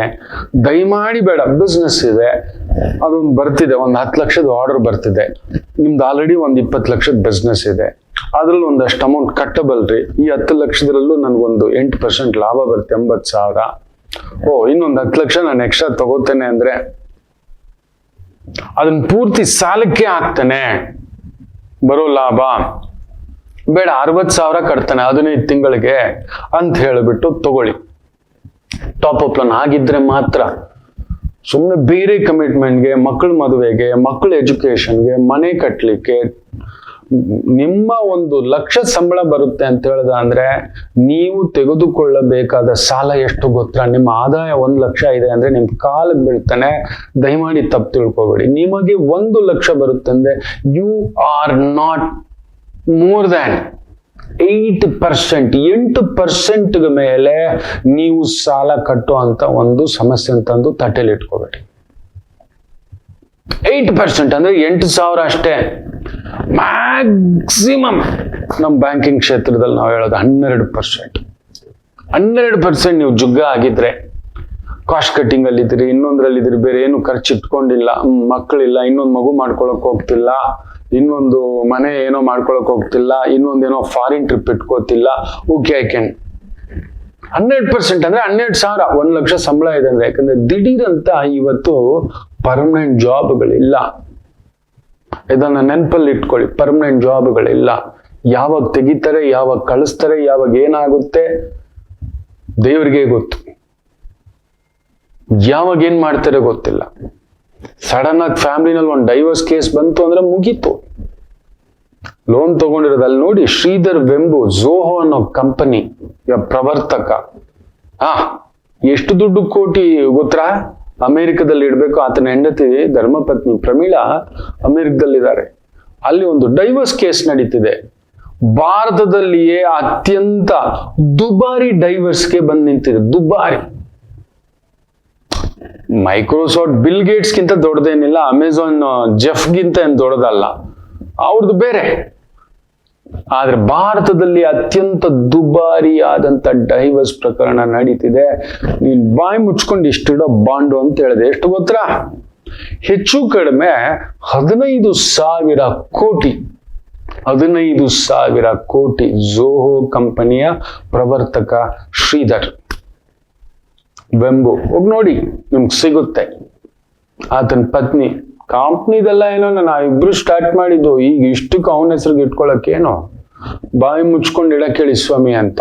ಕೋರ್ಟ್ ಆಗಿ ಅಲ್ಲಿ ಮದುವೆ ಆದ್ರೆ ಅಮೆರಿಕದ ರೂಲ್ಸ್ ಬೇರೆ ಇದೆ, ಭಾರತದ ರೂಲ್ಸ್ ಬೇರೆ ಇದೆ. ಇಡು ಅಂತ ಈಗ ಇಡಬೇಕು ಅಂತ ಇಟ್ಟಿರ್ಬೇಕು ಆಲ್ರೆಡಿ ಬಾಂಡ್ಸು. ಬಿಡೋದಿಲ್ಲ, ಇಲ್ಲಿ ಬಂದು ಎತ್ತಾಕೊಂಡು ಹೋಗ್ತಾರೆ ಅಂತ ಒಂದು ಸ್ಟ್ರಿಕ್ಟ್ ಪಾಲಿಸಿ. ಸೊ ಹೆಚ್ಚು ಕಮ್ಮಿ ಆಯ್ತು ಅಂದ್ರೆ ಈ ತರದ್ ಏನೋ ಒಂದು ಅವಘಡ ದಿಢೀರಂತ ಈಗ ಬರೋ, ಯಾವಾಗ ಹಾರ್ಟ್ ಅಟ್ಯಾಕ್ ಬರುತ್ತೋ ಗೊತ್ತಿಲ್ಲ. ನೀವ್ ಯಾರು ಹೆಲ್ತ್ ಇನ್ಶೂರೆನ್ಸ್ ತಗೊಂಡಿಲ್ಲ, ಅದೊಂದು ಬೇರೆ. ತಿಂಗಳಿಗೆ ಕಡಿಮೆ ಅಂದ್ರೆ ನಿಮ್ಗೆ 1,00,000 ಆದಾಯ ಬರುತ್ತೆ ಅಂದ್ರೆ 8,000 ರೂಪಾಯಿ ನೀವು ಬಂದು ಒಂದು ಹೆಲ್ತ್ ಇನ್ಶೂರೆನ್ಸ್ ತಗೋಬೇಕು ನಿಮ್ಮ ಫ್ಯಾಮಿಲಿ ಹೆಸರಲ್ಲಿ. ತಿಂಗಳಿಗೆ ಒಂದು 8,000 ಕಟ್ಟೋ ತರ. ನೀವು, ನಿಮ್ಮ ಧರ್ಮಪತ್ನಿ, 2 ಮಕ್ಕಳು, ಅಮ್ಮ ಅಪ್ಪ, ವಯಸ್ಸಾದವ್ರು ಇದ್ದಾರೆ ಅಂದ್ರೆ 10,000 ರೂಪಾಯಿ ಮೆಡಿಕಲ್ ಇನ್ಶೂರೆನ್ಸ್ ಇಲ್ಲ ಅಂದ್ರೆ ನೀವು ಏಟೆ. ಇವತ್ತಿನ ಆಸ್ಪತ್ರೆಗಳು ನಿಮ್ಮನ್ನ ಶವ ತಗೊಂಡು ಹೊರಗಡೆ ಬರೋಕ್ ಬಿಡಲ್ಲ, ನೆನ್ಪಿಟ್ಕೊಳ್ಳಿ. ಒಳಗಡೆ ಎಂಟ್ರಿಗೆ ನೀವು 2,00,000 3,00,000 ಕಟ್ಟಬೇಕು. ಸುಲಿಗೆ ಮಾಡಿಟ್ಬಿಡ್ತವೆ. ಅಯ್ಯೋ. ನಂಬರ್ 2 ಫ್ರಾಡ್ಗಳು ನಡೀತಿರೋದು ಹಾಸ್ಪಿಟಲ್ಗಳ ವಿಚಾರದಲ್ಲಿ. ದೊಡ್ಡ ಆಸ್ಪತ್ರೆ, ದೊಡ್ಡ ಸುಲಿಗೆ, ದೊಡ್ಡ ಕಲೆಕ್ಷನ್ ಅಂತಕ್ಕಂಥ. ಅದಕ್ಕೋಸ್ಕರ ಇದೆಲ್ಲ ಹೇಳ್ತಿದ್ದ ನಮ್ಮ ಮಕ್ಕಳು. ನನ್ಗೆ ಇದರಿಂದ ಏನಾಗ್ಬೇಕು? ಬರೀ ಪ್ರವಚನ, ಏನೋ ಜ್ಯೋತಿಷ್ಯ ಹೇಳ್ಬಿಟ್ಟು ನಿಮ್ಮನ್ನ ಬಂದು ಹಿಂಗೆ ಪಾಲಿಶ್ ಮಾಡಿ ಎದ್ದು ಹೋಗೋದು ಇಲ್ಲ ಮಕ್ಕಳೇ. ಒಬ್ಬ ಆಚಾರ್ಯನಾಗಿ ಸುತ್ತಮುತ್ತ ಏನ್ ನಡೀತಿದೆ ನಿಮ್ಮನ್ನ ಎಚ್ಚರಿಸ್ಬೇಕು. ಯಾಕಂದ್ರೆ ಇನ್ನು 7 ವರ್ಷಗಳು ಸುಂಟರ ಗಾಳಿ. 7 ಅಲ್ಲ, 8 ವರ್ಷ. ನಿಜ ಹೇಳ್ಬೇಕು ಅಂದ್ರೆ 8 ವರ್ಷ. ಅಮ್ಮಮ್ಮ ಅನ್ಸ್ಬಿಡುತ್ತೆ. ಜಾಬ್ ಚೇಂಜ್ ಮಾಡ್ತೀವಿ, ಜಾಬ್ ರಿಸ್ಕ್ ತಗೋತೀವಿ, ಅಬ್ರಾಡ್ಗೆ ಹೋಗೋದು ಬಿಟ್ಬಿಡಿ. ಇನ್ನು ಅಬ್ರಾಡ್ ಅಲ್ಲಿ ಹೋಗಿ ಸೆಟ್ಲ್ ಆಗ್ತೀವಿ. ಮಿಡ್ಲ್ ಈಸ್ಟ್ ಕಡೆ ಹೆಜ್ಜೆ ಇಡಕ್ಕೆ ಹೋಗ್ಬೇಡಿ. Middle East, Germany, European countries ಕಡೆ ತಲೆ ಇಟ್ಟು ಮಲಗಬೇಡಿ. ಅಮೆರಿಕದ ಕಡೆ ಕಾಲ ಹಾಕಿನೂ ಮಲಗಬೇಡಿ. The most threatening is going to happen. It is. ಅವರವರ ಒಂದು ಭಾವಗಳು ಉಕ್ಕಿ ಹರಿತಿದ್ದಾವೆ. ಆ ಗ್ರಹಗಳ ಛಾಯೆ ನೋಡಿ, ತಗ ತಗ ತಗ ತಗ ತಗ ತಗ ತಗ ಅಂತ ಈ ಒಂದು ಮಾರ್ಚಲ್ಲಿ ಬರೋ ಗ್ರಹಣ ತೋರಿಸ್ತಿದೆ. ಏನಾಗ್ಬಿಡುತ್ತೋ ಭಗವಂತ ಅಂತ ಹೇಳಿದ್ನಲ್ಲ ಕಾರ್ಯಕ್ರಮದ ಆರಂಭದಲ್ಲಿ. ವಿತ್ ಡೇಟಾ ಒಂದು ಬ್ರಿಟಿಷ್ ಇಂಟೆಲಿಜೆನ್ಸ್ ಏಜೆನ್ಸಿ ರಿಲೀಸ್ ಮಾಡುತ್ತೆ. 17ರಿಂದ 18 ದಿನದಲ್ಲಿ ಆಗಿರುವ ಹತ್ಯೆಗಳು, ಸಾಮಾನ್ಯರ ಮೇಲೆ ತಗೊಂಡೋಗಿ ಕೊಂದಾಕಿರೋದು. ಇರಾನ್ನಲ್ಲಿ 12,000ಕ್ಕೂ ಮೇಲ್ಪಟ್ಟು ಅಂತ ಹೇಳ್ತಾರೆ. ಇವರು ಇನ್ನೂ 2,000 2,500 ಅಂತಿದ್ದಾರೆ. ನೆನ್ಪಿಟ್ಕೊಳ್ಳಿ, ಅಲ್ಲವೇ ಅಲ್ಲ. ಸಿಕ್ಕಿರೋ ಡೇಟಾ ಎಷ್ಟು ಭುಗಿಲಿದ್ದು ಬಿಟ್ಟಿದೆ. ಅದಕ್ಕೆ ಪ್ರೋತ್ಸಾಹ ಇನ್ನೊಂದು ಬೇರೆ ಬೇರೆ ನಡೀತಿದೆ. ಎಸ್, ಅದರ ಜೊತೆನಲ್ಲಿ ಕತಾರ್ ವಾರ್ನಿಂಗ್ ಕೊಟ್ಟಿದ್ದಾರೆ. Any moment anything can happen ಅಂತ. ಇರಾನ್ನ ವಾಯು ಪ್ರದೇಶದ ಮೇಲೆ ಯಾವುದೇ ಪ್ಲೇನ್ಗಳು ಓಡಾಡ್ತಿಲ್ಲ. ಸುರಿದಾಕ್ಬಿಡ್ತಾನೆ ಅವನು, ಬೆಂಕಿಯ ಸುರಿಮಳೆ. ಅವನಿಗೆ ಇದೇ ಬೇಕು ಅವನಿಗೆ. ಎಸ್, ಜಾಗ್ರತೆ ಮಕ್ಕಳೇ. ಅನಿಶ್ಚಿತತೆ. ಯಾವಾಗ ಪೆಟ್ರೋಲ್ನ ಒಂದು ಟಚ್ ಮಾಡಿದ್ರೆ ಸಾಕು, ನೆನ್ಪಿಟ್ಕೊಳ್ಳಿ, ಪೆಟ್ರೋಲ್ ಒಂದನ್ನ ಟಚ್ ಮಾಡಿದ್ರೆ ಸಾಕು, ಆಮೇಲೆ ಅಂತಾರಾಷ್ಟ್ರೀಯ ಪ್ರಯಾಣಗಳನ್ನ ಒಂದನ್ನ ಬ್ಲಾಕ್ ಮಾಡಿದ್ರೆ ಸಾಕು, ಹಡಗುಗಳು ಬರಲ್ಲ, ಸರಕುಗಳು ಇಲ್ಲಿಂದ ಕಳ್ಸೋಕ್ಕಾಗಲ್ಲ, ಬರೋಕ್ಕಾಗಲ್ಲ. ಟು ರಿಕವರ್ ದಟ್ ಲೋನ್ಗಳು ಹೆಂಗ್ ಕಟ್ತೀರಿ? ಲೋನ್ಗಳು ಹೆಂಗ್ ಕಟ್ತಾರೆ? ಸೊ ಎಲ್ಲ ಅನಿಶ್ಚಿತತೆಗೆ ಬರ್ಲಿಕ್ಕೆ ಆಗುತ್ತೆ. ನೆನ್ಪಿಟ್ಕೊಳ್ಳಿ. ಆ ಸುತ್ತಮುತ್ತ UAE ಅಲ್ಲಿ ಇರತಕ್ಕಂಥ ಒಂದು ಬಹುದೊಡ್ಡ ಕಂಪನಿಗಳ ಜೊತೆ ನಮ್ಮ ಭಾರತೀಯ ಆಯಿಲ್ ಕಂಪನಿಗಳು ಕೂಡ, ಇಂಡಿಯನ್ ಆಯಿಲ್, ಬೇರೆ ಬೇರೆ HP, ಆಮೇಲೆ ರಿಲಯನ್ಸ್, ಇವರೆಲ್ಲದರ ಟೈಅಪ್ಗಳಿದ್ದಾವೆ.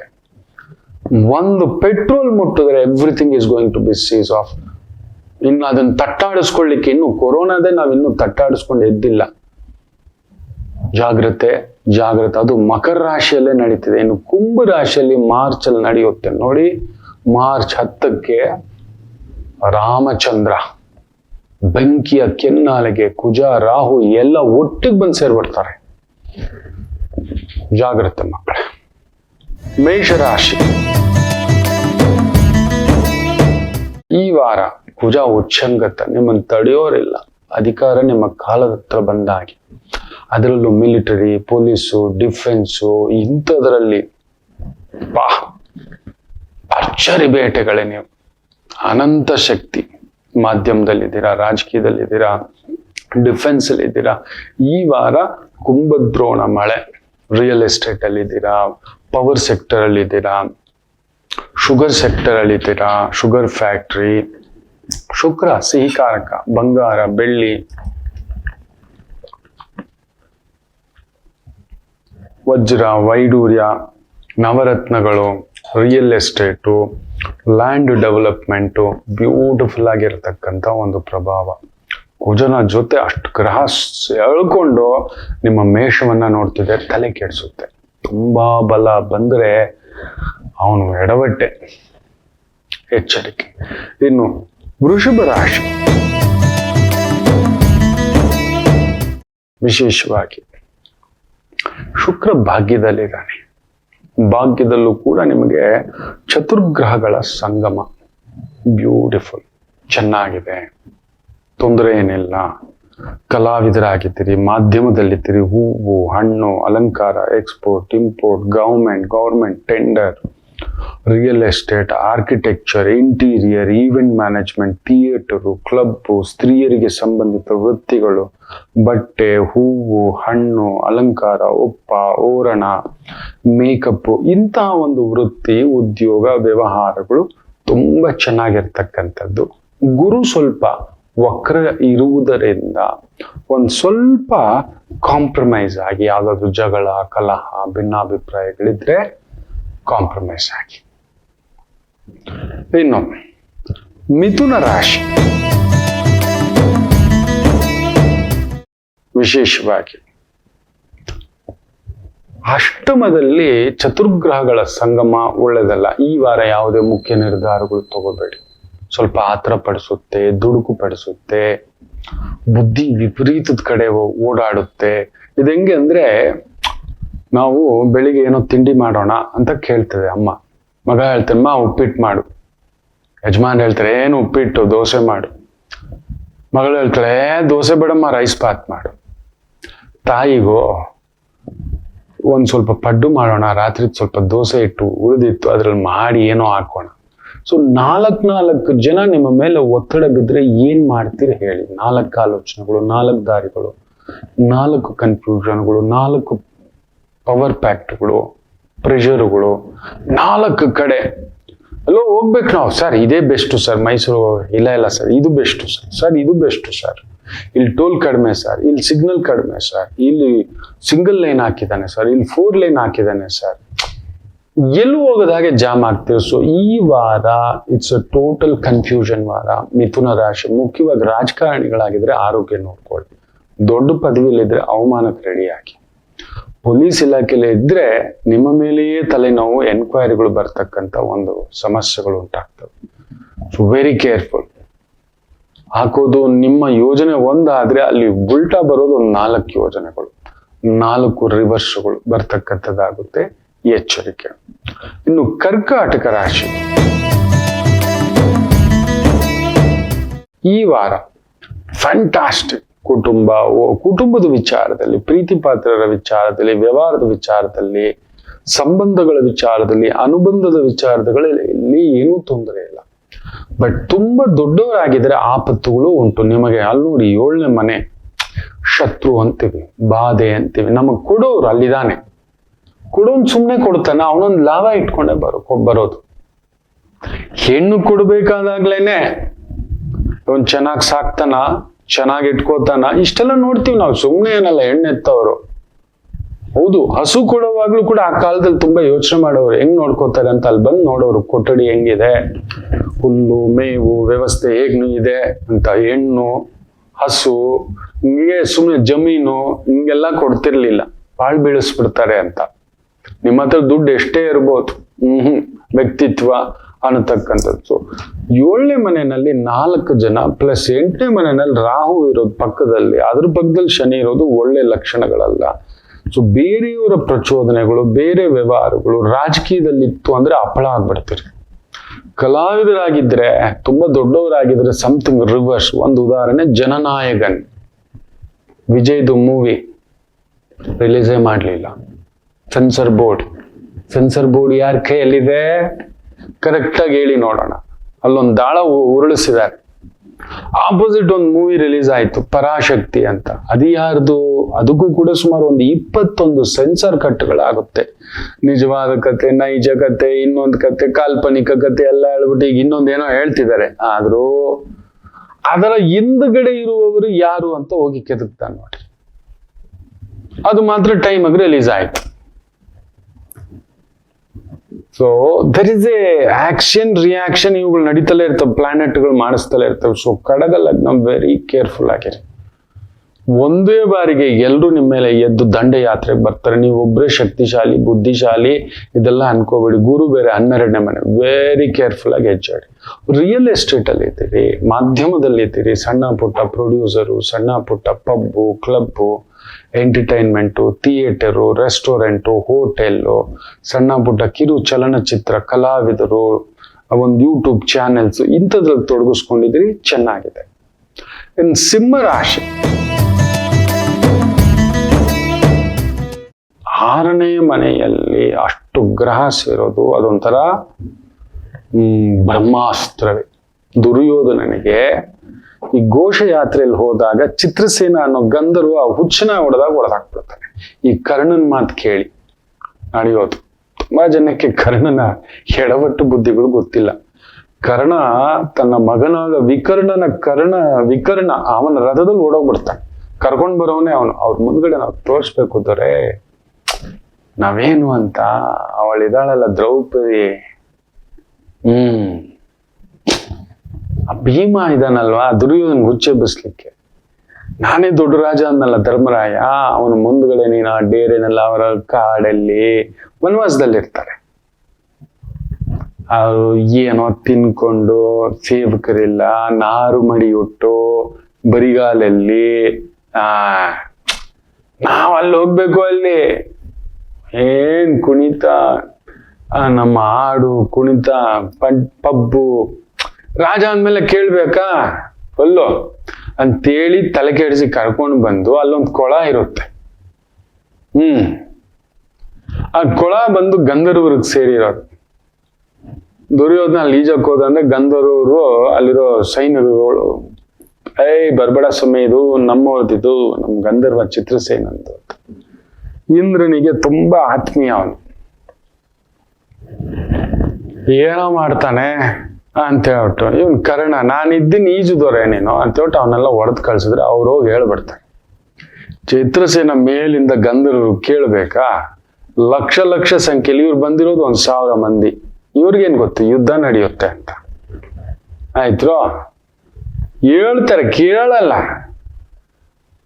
ಅವ್ರ ಮುಂದ್ಗಡೆ ತೋರಿಸ್ಬೇಕು ಅಂತ ಇವನಿಗೋ ಅರ್ಜುನನ ಮುಂದ್ಗಡೆ ಹಾಗೂ ದ್ರೌಪದಿಯ ಮುಂದ್ಗಡೆ ಕರ್ಣನಿಗೆ ಆ ಒಳಗಡೆ ಕೆಂಡ ಹೊಗೆ ಹಾಕೋದು ಇವನೇ. ದುರ್ಯೋಧನ್ ಬೇಕಾ ಹತ್ಕೊಬಿಡುತ್ತೆ. ಅಂಥದ್ದು ಚಿತ್ರಸೇನ ಬಂದು ಹುಚ್ಚನಾಯಾಗ ಹೊಡೆದು ಕರ್ಣನು ನಿಂತ್ಕೋತಾನೆ ಯುದ್ಧಕ್ಕೆ. ಒಡೆಯೋ ಏಟುಗಳಿಗೆ ಓಡೋಗ್ಬಿಡ್ತಾನೆ. ಬಿಲ್ಲು ಬಾಣ ಇಟ್ಕೊಂಡು ಮಗನ ರಥವೇರಿ ಓಡೋಗ್ಬಿಡ್ತಾನೆ. ದುರ್ಯೋಧನ ಒಬ್ಬನೇ ಸಿಕ್ಕಾಕೋತಾನೆ. ಅವನನ್ನು ಹೆಂಗೆ ಜುಟ್ಟಿಡಿದು ಮಂಡಿ ಊರಿಸಿ ಕಡ್ಡಾಕ್ಬಿಟ್ಟು ಕಾಲಿಗೆ ಬೀಳಿಸಿ ಕೈಗಳು ಕಾಲುಗಳು ಹಿಂಗೆ ಹಾಕೊಂಡು ಹಿಂಗೆ ಎತ್ಕೊಂಡು ಹೋಗ್ತಿರ್ತಾರೆ. ಈ ಪ್ರಾಣಿಗಳನ್ನ ಎತ್ಕೊಂಡು ಹೋಗ್ತಾರೆ ನೋಡಿ, ಹಂದಿಗಳನ್ನ ಹೊಡೆದು ಆ ಥರ ಗಟ್ಟಿ ಎತ್ಕೊಂಡು ಹೋಗ್ತಿರ್ಬೇಕಾದ್ರೆ ಅಲ್ಲೇ ಇರೋ ಧರ್ಮರಾಯ ಹೇಳ್ತಾರೆ, ಎಂಥ ಮಾತು ಅಂದ್ರೆ ಕಲಿಯುಗಕ್ಕೆ ನಾವು ತಿಳ್ಕೊಬೇಕು. ನಾವು ಭೀಮಾರ್ಜುನನ್ನ ಕರೆದು ಹೋಗು ಅಂದ್ರೆ ನಾವು ಮಾಡೋ ಕೆಲಸ ಅವರೇ ಮಾಡೋರೆ, ಸುಮ್ಮನೆ ಹೋಗಿದ್ದಾಯ್ತು ಪೀಡೆ, ಇನ್ನೊಂದು ವರ್ಷ ಆದ್ಮೇಲೆ ಯುದ್ಧ ಮಾಡ್ಬೇಕು ಅನ್ಕೊಂಡ್ವಿ. ಯಾಕಂದ್ರೆ ಆ ವನವಾಸ ಮುಗಿಯೋ ಟೈಮ್ ಅದು ಒಂದು 12 ವರ್ಷದ್ದು. ಅದಾಗಿದ್ದೆ ಅಜ್ಞಾತವಾಸ. ಅದು ಈಗಲೇ ಹೊಡೆದಾಕ್ಬಿಡ್ತು. ಸೊ ನಮ್ಗೆ ಯುದ್ಧ ಮಾಡ್ದೇನೆ ಎಲ್ಲ ಬಂದ್ಬಿಡ್ತು ಬಿಡೋಣ ಅಂತ. ನಮ್ಮ ಸೋದರರು ಅವರು, ನಾವು ಅಂತ ಬಂದ್ರೆ, ನಮ್ಮ ಮನೆ ಅಂತ ಬಂದ್ರೆ ನಾವು ಒಟ್ಟು 105 ಜನ. ನೋಡಿ ಧರ್ಮರಾಯರು ಹೇಳೋದು, ನಮ್ಮಲ್ಲೇ ಕಿತ್ತಾಟ ಬಂತು ಅಂದ್ರೆ ನಾವು 5 ಜನ, ಅವ್ರು 100 ಜನ.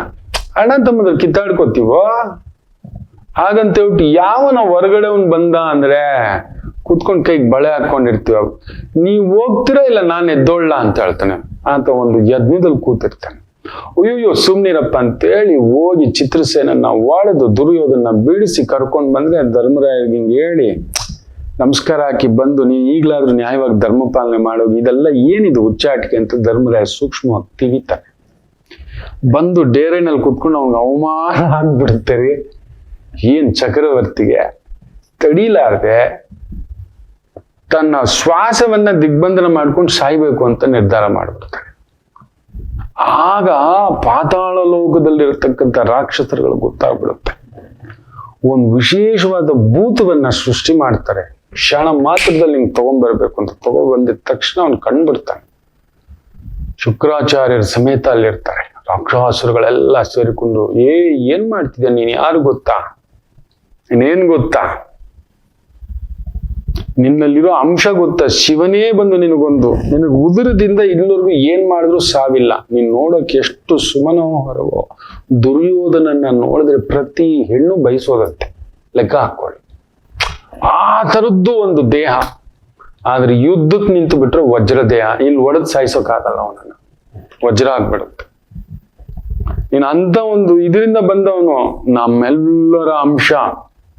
ಮುಂದೆ ಯುದ್ಧ ಆಗೋದಿದೆ, ನನ್ ಮಾತು ಕೇಳು, ಸಾಯೋ ಮಾತು ಬಿಡು, ನಾವು ನಿನ್ ಜೊತೆಲಿ, ನರಕಾಸುರನ ಅಂಶ ನಿನ್ನ ಮೇಲೆ ಪ್ರವೇಶ ಆಗುತ್ತೆ ಯುದ್ಧದಲ್ಲಿ, ನೀನು ನಿಲ್ತಿ. ಸೊ ಆ ನರನಾರಾಯಣರನ್ನ ಸಾಯಿಸ್ಲಿಕ್ಕೆ ನಿನ್ನ ಸಹಕಾರ ಬೇಕು.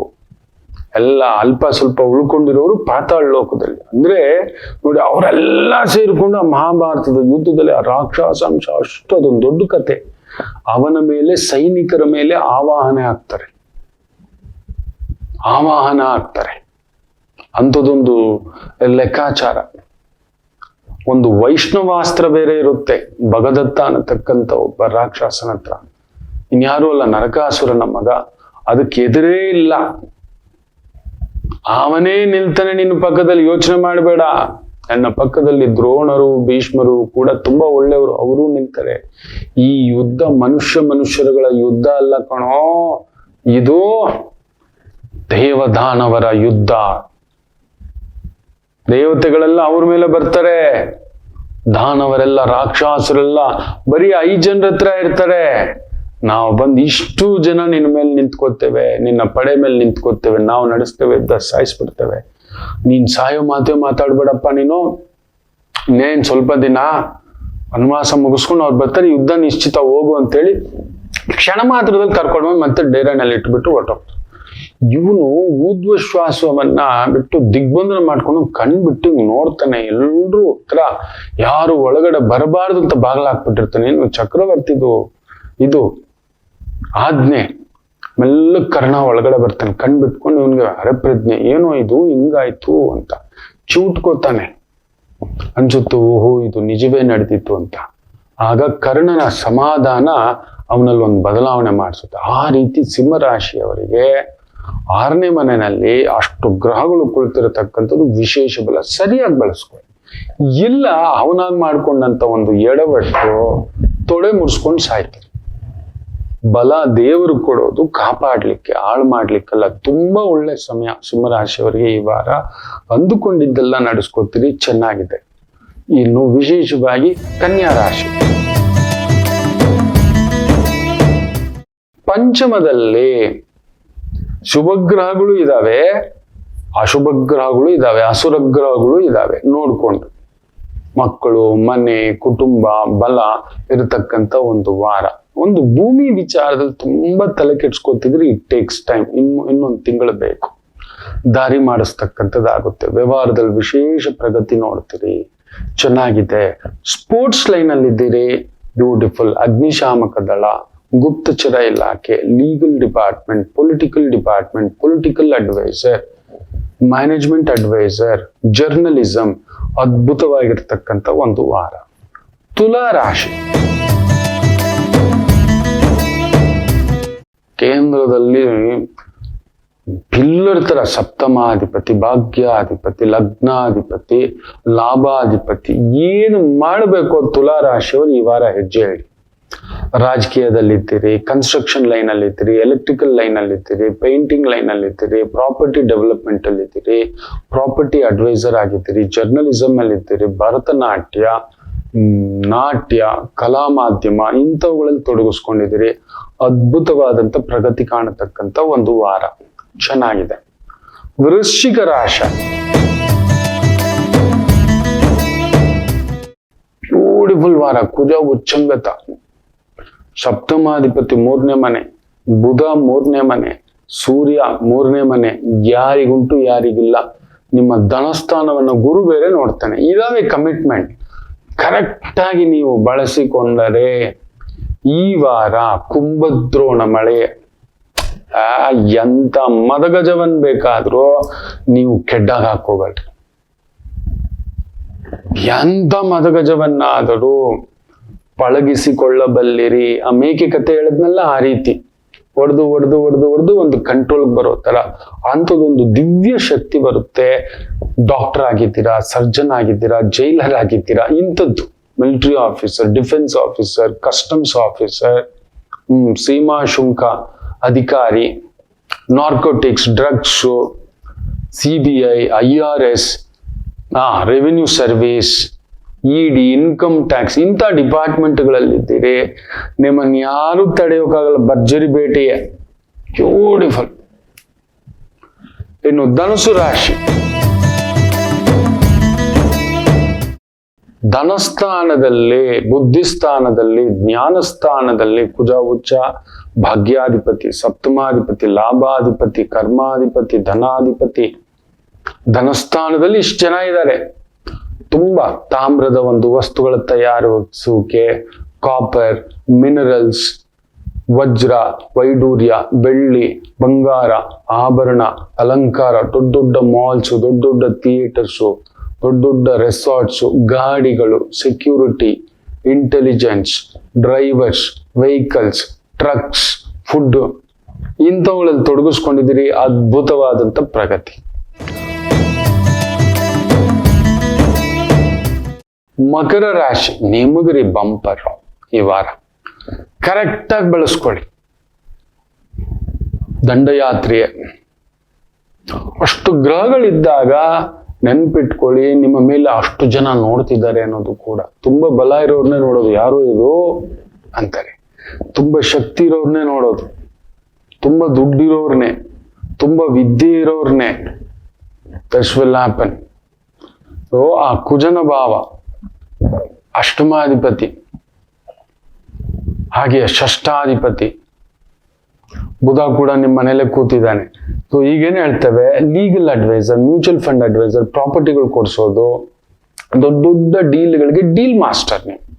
ಅಂತ ವ್ಯವಹಾರ ಮಾಡಿ, ಮಧ್ಯವರ್ತಿ ಕೆಲಸಗಳು, ಜಾಗ ಕೊಡಿಸೋದು, ಸಿಸ್ಟಮ್ಸ್ ಕೊಡಿಸೋದು, ಟೆಕ್ನಿಕಲ್ ಅಡ್ವೈಸರ್, ಒಂದು ಕ್ಯಾಮ್ರಾ ಅಡ್ವೈಸರ್, ಕ್ಯಾಮ್ರಾಮನ್ ಆಗಿ, ಡಿಸೈನರ್ ಆಗಿ, mutual fund advisor, trading advisor, commission agent advisor, systems engineer, structural engineer, chemical engineer, mining engineer, forest department, agriculture department. ಅದ್ಭುತವಾದಂಥ ಪ್ರಗತಿ ಕಾಣತಕ್ಕಂಥ ವಾರ. ಇನ್ನು ವಿಶೇಷವಾಗಿ ಕುಂಭರಾಶಿ,